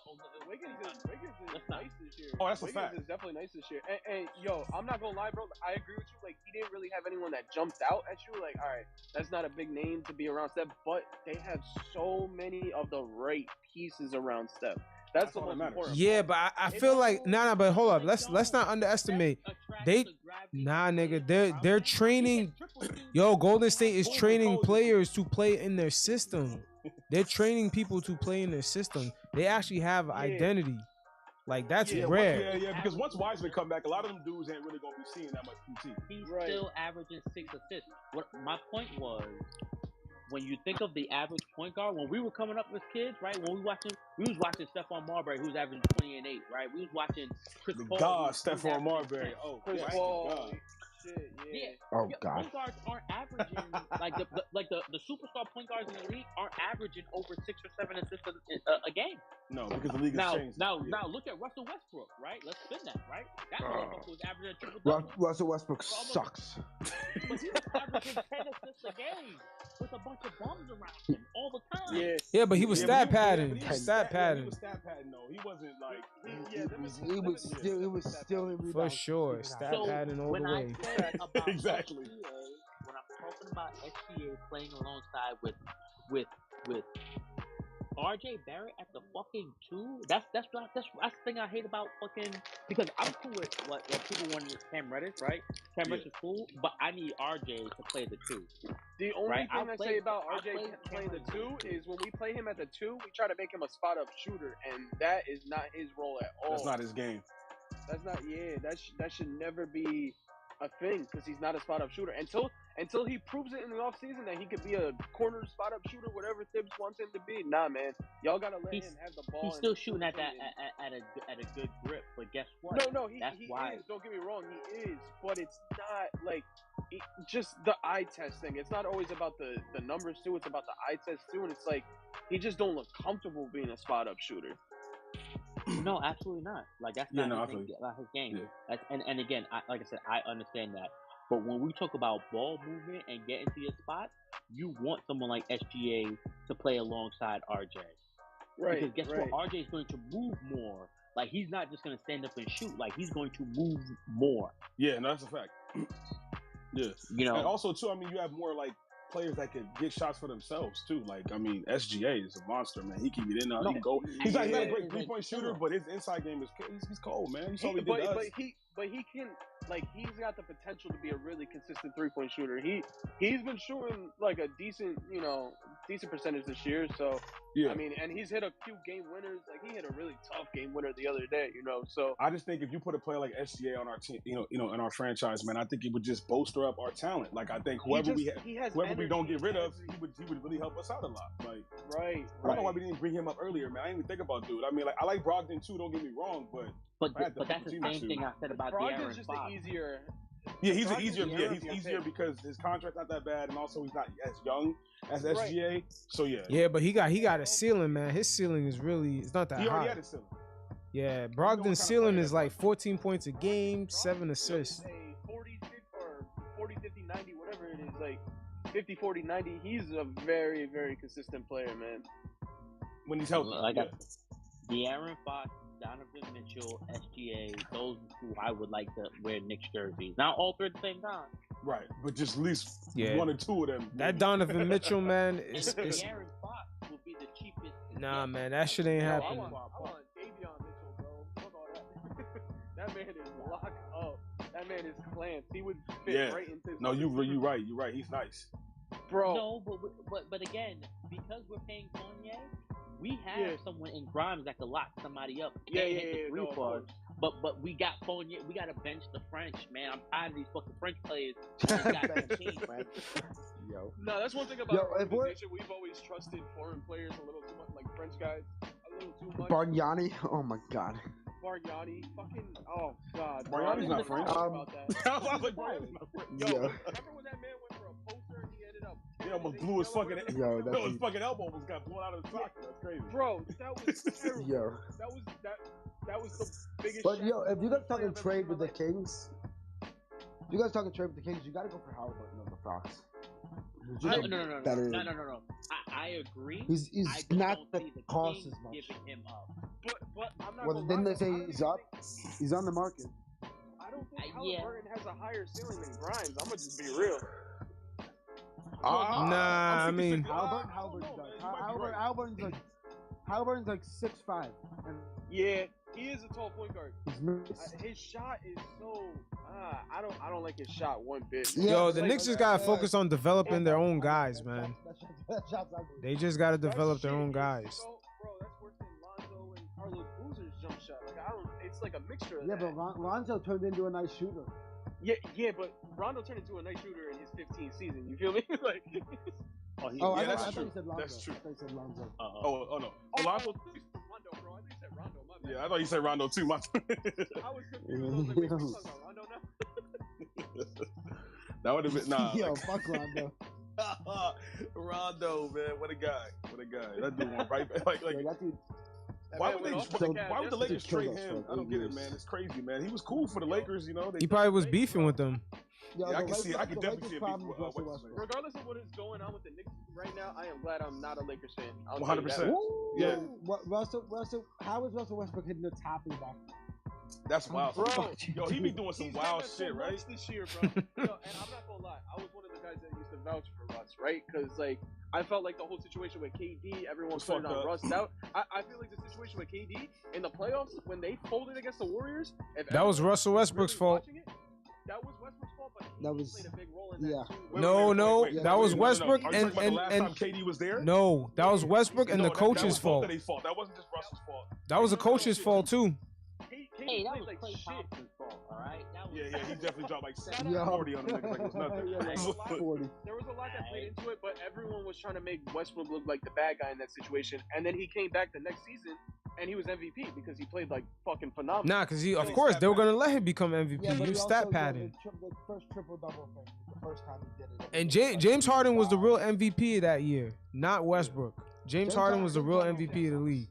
They ripped him off to just to give it to Westbrook for a nice feel-good story. I was never said I agree with you. He low-key ruined basketball. He low-key did with that James fucking Harden. shit. Yeah, but he was the MVP. He was that. He should have been a back. back-to-back MVP. I'll give him that. We don't say Reggie Miller ruined basketball because he started all that flopping bullshit. Yeah, but it wasn't as bad as like in the 90s as it was. No. James Harden ruined the flop shit, James but as for Harden NBA, KD really ruined got to the play NBA. basketball, but sticking his hands out. Yeah, Well, LeBron really ruined the NBA. But it's not even. It's not even the flopping. Let's go with the Celtics. Let's start with the Celtics. Nah, because they got one chip out of that. They got one chip out of that. No, LeBron, D Wade, and Bosh went to Miami to win. They should have won more, but they got two also. But that started the whole like, oh, I want to go. They weren't that good. That's true. You have who? Miami? 2000 when Miami first got together in 2011, they had no money, they had no bench. And that's why the Mavericks won. They literally had nothing. Nah, the Mavericks won because LeBron melted down, man. LeBron melted down, bro. When JJ Barea averaged more points than you in the finals, like that's a meltdown. JJ Barea averaged more points than LeBron in the finals. Like that's a meltdown. Yeah, and Jason Terry, facts. That's a meltdown, man. You know what I mean? Four championships. That Dirk run in the playoffs, they wwent 4-0 against Kobe. And yeah, he went through Kobe, he went through LeBron. Yeah, defending champs. Yeah, the Lakers were good. They still had that was when they still had Gasol, right? Gasol, they had Ron Artest. I think they even had they had Matt Barnes join the team that year too. I want to say. Yeah. Who else did he go through? He went through OKC, right? He went to OKC, a young OKC team. Oh wait, are you talking about in the Eastern Conference, like before he got to the finals? No, the Western Conference before he got to the finals. Yeah. Who? LeBron? Are you talking about? No, Dirk. No, Dirk. Oh yeah, Dirk went to Kobe. He went through OKC and he went through. Was it the Spurs? No. OKC beat the Spurs. OKC beat the Spurs. Lakers, Spurs. So I think it might have been. It might have been the Spurs. It might have been the Spurs. I could be wrong. It was either the Spurs or it might have been Memphis. That's what I was just gonna say. Because the Grizzlies were good at that. Yeah, time. Memphis was so nice. Memphis was so nice, bro. Zach Randolph was only nice when he left. Bro, Tony Allen. Tony Allen and Zebo was a crazy duo, especially defensively. I can't believe we had Zebo. He was not that Zebo when we had him. Yeah, of course not. Nobody was nobody until they left us.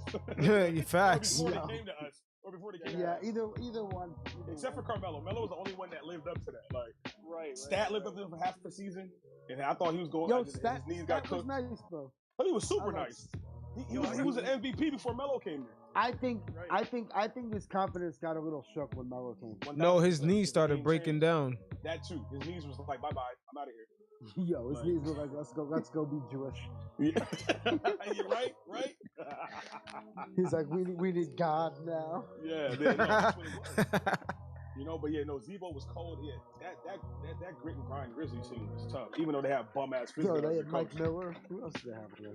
Some nice fucking players. Think about that, Mike Miller on a grit and grind team. He was just hitting threes. Yeah, like he was their only 3-point shooter. I think a young Marcus Conley was like a rookie at the time, right? Yeah, he was still young. He was still young. But you had Tony Allen, they had Lowry at one point. They did before Larry went to Houston, right? Yeah, before he became Kyle Lowry. Yeah, that's crazy, man. I know it's crazy. Some guys take 7 years. Yeah, some guys take like 2 years. Yeah. You know that. That's why I I'm said not when worried. everybody was giving up on RJ. That's why I'm not like, worried about RJ. Yeah, exactly. I'm like, let RJ cook. He's starting to become the player that I hate it though because he got drafted so high. So if he wasn't like the third pick of the draft, if he was playing like he was right now as the 10th pick, then it would be he's developing the right way. But the fact that he was a third pick in the draft and he plays for the New York Knicks, he has one or two bad games, he's a bust. Listen, Nah, it don't work like that. It's so like no. Yo, he had a stretch of 10 bad games in the month of November. For the media, it works like that. I'm not saying us. We know he's anything that has to do with the Knicks is always gonna be OD. LOL Knicks. It's always LOL Knicks. That's what it is. Right? Yeah, but we also got to point to the fact that in the month of November, RJ had a 10-game stretch where he wasn't doing shit. It was bad. Right. No, that's facts. Like, that's real. You can't fake that. That's real, but at the same time too, that doesn't make him a bust though. Nah, it doesn't make him a bust, but a person of a third pick shouldn't be going through a stretch like that. Hey, whoa. He shouldn't, but John Morant can have 5 games in a row bad, and then they'll go back to that damn block. Wanted John Morant off the team because when he was out with the injury, they started playing better without him. Thank you. Nah, who said that? It's the truth. The Memphis fans, I remember that shit. Dude, it was the wildest thing I've ever fucking seen. Like, he was out, and they were like, "Oh, we might have to go trade John Morant because now we're playing." Nah, they was gassing it. They was gassing it. Oh wow, that's what they were doing. I've seen news reports about it, like Bleacher Report. I don't really trust Bleacher Report, but that's just what that was. Fuck Bleacher Report. Nah. And The Grizzlies probably went through a stretch of playing the San Antonio Spurs and Pelicans. Bro, look, I'll be the first one to admit it. If Randall played crazy the next 10 games, he's actually in, like he wants to be there, I'll eat shit like, yeah, man, finally, he's stepping up. He's playing the way he played last year. Right, but we need more than 2 games. Yeah, we need consistency, man. And to be honest with you, if he's averaging 19-10 for the rest of the season, we actually make the playoffs, and he shows up in the playoffs, he'll get more respect from me there. If he just like goes on a crazy ass 20-game streak where he's averaging 30-10 or whatever, and then doesn't show up in the playoffs again. Right. You know, because there's no excuses now. Yeah, you can say the excuse was your first time being in the playoffs. I get that. Whatever. I understand that. But guess what? We make the playoffs again. We gotta show up. It happens to almost every player. Yeah. It's like when you meet that bad bitch for the first time, like Rihanna's like, hey, I'm gonna drop my panties on the floor. Like, I might just nut like 3 seconds into that. Give me a solid 10 minutes, I'm right back in that shit. But yeah, give me 10. Give me 10. Yeah, that's crazy. All right, fellas, I'm about to give y'all like 5 more minutes, man, before I cut off this the chat. Like, just get your shit off. No, we just been going on and on. It's like a lot of mad conversations, but like to end it. So I just got one question before we end this. Do y'all think we even make the play? Yeah, I think we. Yeah, I think we can make it for sure. The play-in's 10 seed, right? Hey, check my But what? Don't you get 2 chances in the play-in? Well, if you're the 7 or 8 seed. If you're the 7th or 8th, yeah. If you're the 9 or 10, you only get 1 shot. Oh Jesus! Yeah, I think me personally, I think the Cavs are gonna come down. Julius Randle. Oh yeah, I know. Y'all gotta chill out with the Julius Randle like negative vibes, man. 26. Like yeah, this. We need positive energy. Yeah, man. We need to slow down on that. How about that? Yo, yeah, like honestly. Yeah, we need to slow down on that. Like honestly. How about he start acting like an actual teammate and then we good? Like, it's that simple, bro. Like, stop being a dick, man. You should not be pouting on the bench. We up by 25. You gotta be able to play in New York, man. You can't fucking bitch and moan. Yeah, you gotta that's be able just to what it is, play. man. It's a hard place to play at. Not everybody can play it. Can you imagine what the hell they were saying to Walt Frazier and Earl Monroe? Oh my God. I'm sure it wasn't your bummer. I'm sure it was. Oh no, especially not for Walt Frazier. It wasn't a bummer. You know what I'm saying? In like 1968, you know what I mean? Like we were just getting into civil rights. Yeah, I'm sure. Yo, they were smoking cigars and throwing it at that. I'm sure it sounded like Utah. Oh, 100%. Oh, probably. Sure. Probably worse. You know, so if you can't handle somebody calling you a bum from $10,000 seats, yeah. If you can't handle being booed from $10,000 seats. Bro, yeah. So I went to a Knicks game last year, right? And it was the Knicks and Pacers, and we were killing. We won that game, and Julius was killing Sabonis. And at one point, Sabonis was shooting free throws, and my area, I was literally in the first section, so my section was every time he got to the free throw line or came near the post, you're a fucking bum, you fucking suck, yo, you're terrible, you're a baby, Randall's bitching you. And he finally looked over to us and was like, y'all gonna give me a break? Yo, that shit had me crying, bro. That shit had me crying. Yeah, he could never play in New York, bro. No, he could never play in New York. After that, everyone was like, yo, we need Sabonis. I'm like, nah, I witnessed it firsthand. Yeah, that motherfucker cracked under pressure quick. Yeah, you can't do that. He missed 2 free throws in a row. We started cheering. You could see the anger on that man's face. You can just see, like, I'm done, man. Like, I can't play here. These motherfuckers just make me feel like nothing. Yeah. Yeah, a lot of guys ain't used to that. And I think Randall's not like used to that happening to him on his home court. When he played in LA, they're Lakers fans. They don't care about the Lakers. They just go out there. It's LA. Yeah, it's LA. They think it's showtime. Everything is He played in showtime. New Orleans. He got out there before he started getting the gumbo. He got lucky. He didn't pull a Zion. But he come to New York, it's a little different, bro. We remember year 1 of Randall when you were doing that spinning bullshit and fumbling the ball every 2 minutes. We remember that. Yeah, you know. Fucking had middle school handles Yeah. and shit. So no disrespect. We got love for the dude, but hey, look it. I respect Randall. I respect him, but he got to start. He got to step up. He got to step up and be a better player, be a better teammate. Even though he had a terrible game, he should have been the first one standing up, clapping every time we did something when he was on the bench. Right. He's always in the back, chilling like nothing happened. Like Obi got a dunk. You should be like, yeah, that's what I'm talking about. Obi. Oh, RJ killing it. Yeah, give RJ his flowers. Everybody give you your flowers when you put in that work. How about you return the favor, dog? It's that simple.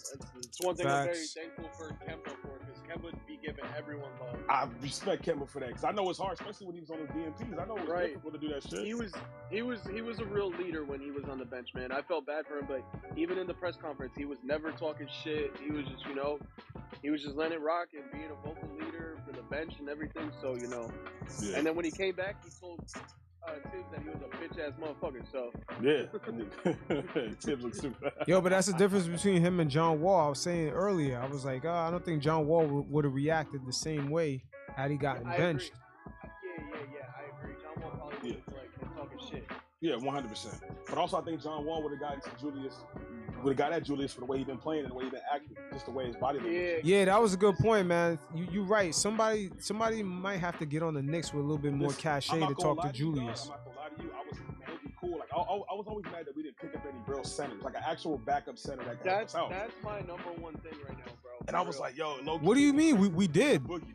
What do you mean? It's Nerlens Noel. We paid for it. Nah, bro. I'm talking about somebody who's like an actual center, like if someone who's strong, who.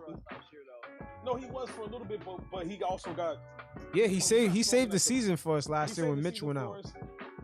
Yeah, but also too, he has butter for hands. He can't catch a ball. Nah, Dennis. Every time someone tries to do a shovel pass to that man, it's the worst, he drops bro. it. He I drops was it every single time. I mean, like for someone to, I just feel like no one. I don't want to say people are afraid of Randall, but I feel like nobody like has the balls to say something to him.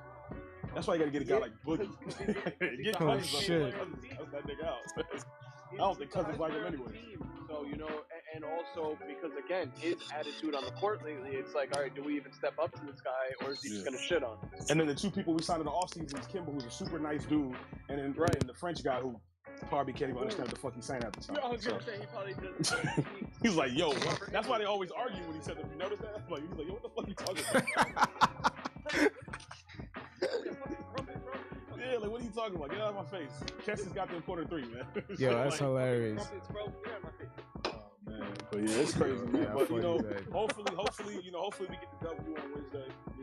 It's gonna be cool. We get to play KP bitch ass. We gotta, and we have the draft pick. We either need Obi, RJ, or Sims to posterize Porzingis. I want all 3 of them. How about all 3 of them? All 3 of them. Because you already know. You gotta Obi retire for sure. after that. The way what was that? Ja that one year where he posterized 3 guys or some shit. Oh no, I thought you were talking about what's his name, man? He played for the Lakers. He went to the he went to the Cavaliers after he dunked on like KD. Bynum. No, not Bynum. No, I said he dunked on KD twice in the same game. Larry Nance. Yeah, that was Larry Nance. He banged it on KD too. I was like, yo, I remember when Blake Griffin posterized us like 4 times in the season. Yeah, the Mozgov one where you grab Mozgov's hair and shit. Yeah, and he had like 4 other dunks in that game. But what makes me mad about that game is that everybody forgets that fucking Amari banged it on him when they came down. We won that game. Amari banged it on fucking Blake Griffin. But I mean, come on, bro, you can't. Yeah, that's all they promote, man. It's little anti-Knicks. That Knicks team was fun to watch, and then Melo came, and I love you, Melo. Fuck. Yeah, Melo stopped the ball I know, movement. bro. That's what I was saying. Melo stopped the ball that movement. Fucking great, not great. The other dude playing point guard at one point when Chauncey Billups got hurt, everything went down the hill. Bro, I went to go watch Melo play. This dude jumped 50, bro. It's insane. I went to, do y'all remember that one year where Iman Shumpert came running down the lane and caught that crazy putback? Indiana. Oh yeah. Yeah, Indiana. I was at that game, bro. Oh, Yeah, I can imagine that. That was game 5, I think. Yes, sir. That game was wild, bro. Was that before the ACL or after? That was after. No. That was after. You talking about the dunk in New York against Indiana in the playoffs? Yeah. That might have been after. Yeah. ACL was his rookie year. That was against Miami. Sir. Yes, sir. You're right. Yeah, because I remember that was the same game that LeBron flopped when Tyson Chandler set a screen and LeBron did a little weird ass flop and he got a this man got good memory. Oh yeah, I know all that shit, dog. Yeah. Bro, it's hard being a Knicks fan. Listen, I remember all the pain. I remember all that. Yeah, bro. What do you mean? We some real ass Knicks fans. Real Knicks fans. That's why I love this conversation, bro. I was at a game. And it was when D-Wade got elbowed in the eye and then dropped 24 points against us in the fourth. I was talking so much shit. I was at the game. I was at the game when shut me up. I was at the game when Baron Davis when Baron Davis blew his knee out in the playoffs. Damn. I was in New York at the time with my mom and shit, and I went to that game. And I thought we were gonna win that game. And I remember that. I was not that far from. I was a couple of rows back. I just remember seeing it fall. I was like, "Oh, that knee gone, dog. That shit was crazy." I was like, "Oh my god, he ain't played since." The game Steph dropped 54 on us. I was supposed to go to that game. I ended up getting the fucking flu, so I had to give away my ticket to my boy, and Steph ended up dropping 54 on us. And we still won that game because Raymond doesn't block that shit. Yes. You guys want to hear about status? That shit was crazy, bro, but I was fucking sick that I wasn't there because that would have been wild to see in person. I spent $500 to go watch Kobe Bryant in 2016 and his last year.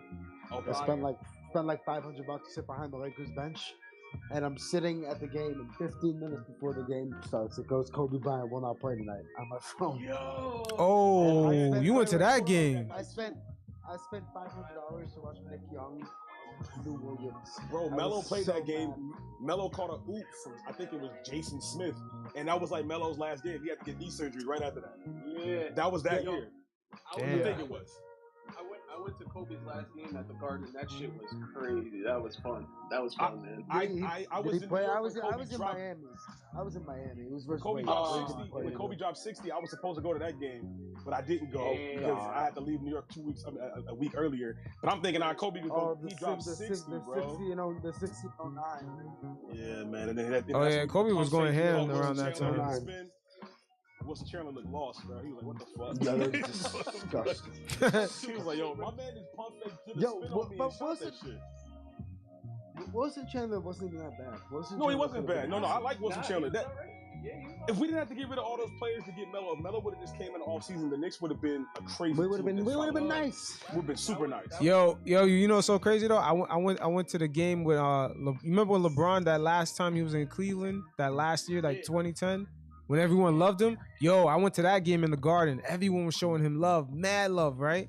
Okay, and then the next year, right? I went to the game again. This time with him in Miami. Different. Different. Yo, the amount of hate that was in the building was insane. I was like, damn, this shit is different. Yo, yeah, we really did. James Dolan came in and gave him his goddamn Blues Clues CD and ruined everything. Bro, when I went to the game and he was in Cleveland. Yo, Jay-Z was giving him a pound. Yo, he was talking to Jay during the free throws. Yo, he would freaking leave. Yo, he was talking to Jay for 1 second, right? All in the other side of the court. Somebody was shooting free throws. Yo, LeBron ran and grabbed the rebound, dunked that shit before anyone on the other side of the court reacted.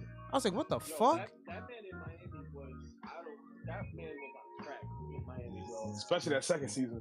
Yeah, that second season was his perfect season. Bro, it started with the Boston series, man. When they were down 3-2, and they always go and they have that picture of that death stare.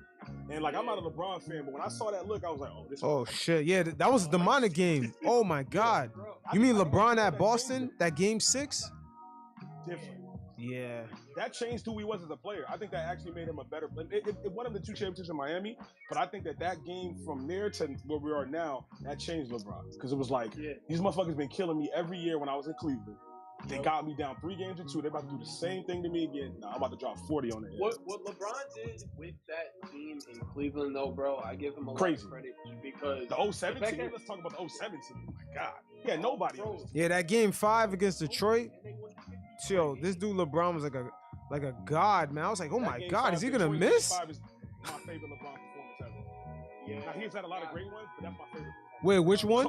Which one? The game 5 against Detroit. Yeah, game 5 against Detroit. That's the one I was mentioning. My second favorite LeBron performance is in the finals when he dropped 50 and they lost because J.R. Smith didn't know where the fuck the rim was at.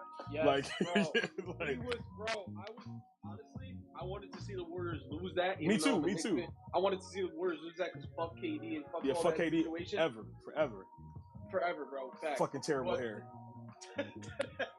Yo, but KD was right for leaving OKC though. He was right. But he was wrong for going to fucking Golden State, bro. But yo, how is he wrong for that? I still don't get it because Golden State. That's a whole move. No, wait, hold on. Golden State State won 73 games the year before. Yeah, but Golden State, that was their first free agent though. I don't want to hear about the first free agency. I'm just saying from a moral confidence standpoint, like, bro, they just beat me. We were up 3-1 against them. Yeah, but they drafted all their guys. We lost. Draymond Green got on the phone with him. Draymond Green got on the phone crying like a little bitch after LeBron beat him in Game 7. Like, we need you, KD. We need you. Yo, but he wasn't lying. They needed him. I don't think they could have ever beat him. They needed him. Yo, they were not beating LeBron after losing that Game 7. They was never gonna beat him again. No, Draymond getting suspended is the reason why they lost that series. Nah, man. LeBron went up to another level those guys can't go up to, man. That's why they couldn't beat him in all those games. I'm telling you, he was in their head. Yo, LeBron was in their head, son. LeBron was in their head. Everybody played like ass Game 7. Let's be realistic. I truly think Game 6, Cavs still would have won. And I'm gonna tell you why. When LeBron gets in that zone, and when they went down 3-1, his press conference after, he was wearing Beats and black shades and the Undertaker shirt, right? And then Klay Thompson said, "Them guys basically said we're taking them as a joke right now." And LeBron was like, "Really? Copy." Bro, when that happens, when LeBron gets in that zone, bro, yeah, man, it's a whole different animal. So it's like they were winning that. They were winning that regardless. I look at it like this: when KD got to Golden State, I think it was the first year when they played against the Spurs when that fucking center did that shit to Kawhi Leonard with his leg. I think that was the first year he was there. Yeah, that Spurs team could have beat Golden State. They should have. If Kawhi never got hurt, I think they would have beat him. I honestly do. Oh my god, bro! Yes, that Spurs team was cold. Bro. That Spurs team was nice, bro. And the Kawhi Leonard should have. You know, yo, the Spurs team before that was cold too. They wouldn't have won the NBA championship in 2019. Yo, but the Spurs team before that year, the year that LeBron went up against OKC in the finals, that Spurs team was cold. Yo, Kevin Durant and Westbrook did some young boy shit to that Spurs team that they never seen before. They just started dropping points every 2 seconds. No, you're right, 100%. Harden was coming off the bench at the time. Yeah, they was doing some young boy shit to that team, man. Yeah, they kept Ibaka over fucking. That's crazy. that franchise. I mean, they're doing it right now with all these picks. They're kind of redeeming themselves, maybe, because who knows how these picks will play out. But nah, they can't afford all those picks. I know that for sure. They can't. Exactly. I look at it like this, man. If they would have got rid of Ibaka, kept James Harden, they would have won a championship. Yeah. Nah. You talk about Enes Kanter. No, I thought it was Ibaka the reason why they got rid of James Harden. Nah, they gave Enes Kanter like 15 mil. But it was Ibaka though, dog. I'm telling you, it was Ibaka. It was Ibaka? Oh shit. Yeah. I always thought it was Kanter. No. You're right about Kanter. But Ibaka was the reason. It was because they were gonna. James Harden was gonna take a discount for Kanter's contract, and then they paid Ibaka way more than. And he was like, "Wait a minute, y'all paying this dude more than me when right? Come on, like you're paying a dude to get you blocked." Yeah, I'm over here putting in work. And also too, it was also too, I guess the way that he played in the finals that year, he didn't really show up. And they were like, well, we don't really know if we want to bring dude back. But it's like, yo, listen, y'all played against a Miami team that was hungry from the year before. They weren't going to win that series. I don't care what anybody said. LeBron was going to win that championship. Like, he was like, yo, we lost game 1. They blew us out. That never happened in the rest of the series. Like, I mean, it wasn't like a blowout every game, but it was like, we're not going to lose to LeBron. But if you would have kept the 3 guys together, I guarantee they would have at least won a championship before KD was a free agent or something like that. Like I think they would have got one in. But at the same time, too, we don't know how good, James Harden would have been after the fact. So, what I mean? Because, he got better as he went to Houston and won an MVP. Right.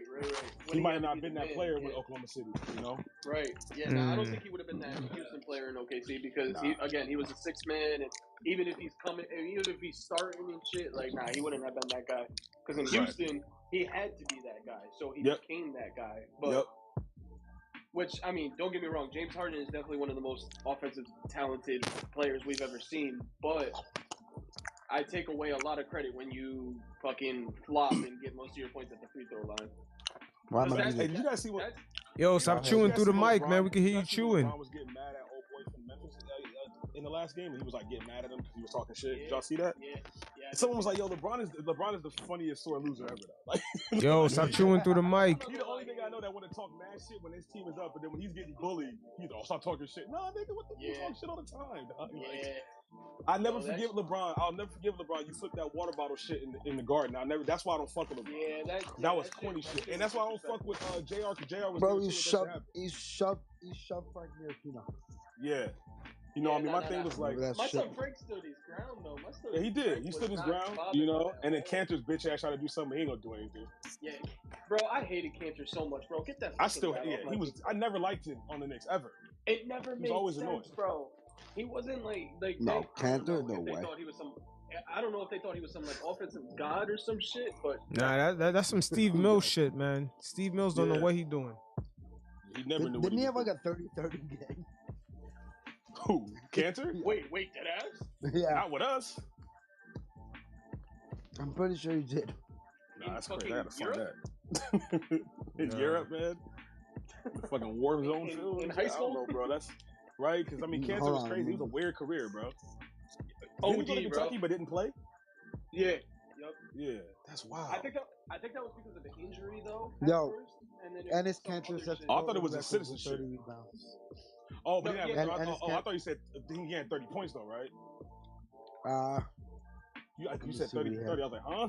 I was like, yeah. When you said 30, yo, that's I was like, there's no way he pulled a Jameis Winston, bro. 30 just for that. No way he pulled a Jameis Winston. He didn't do that. Yo, this Jameis Winston.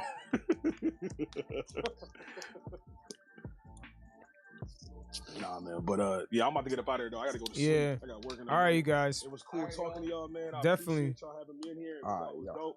We gotta do this shit again. Yeah, definitely. Probably Wednesday night. We'll probably link up again. And I follow all y'all already. Yeah, definitely. I see my feed wild. So yeah. Let's get it fun, man. Y'all take care. Have a good night. All right, man. Y'all too, man. Y'all stay safe in these rolling streets. Yes, peace. Sir. Easy, y'all. All right, peace.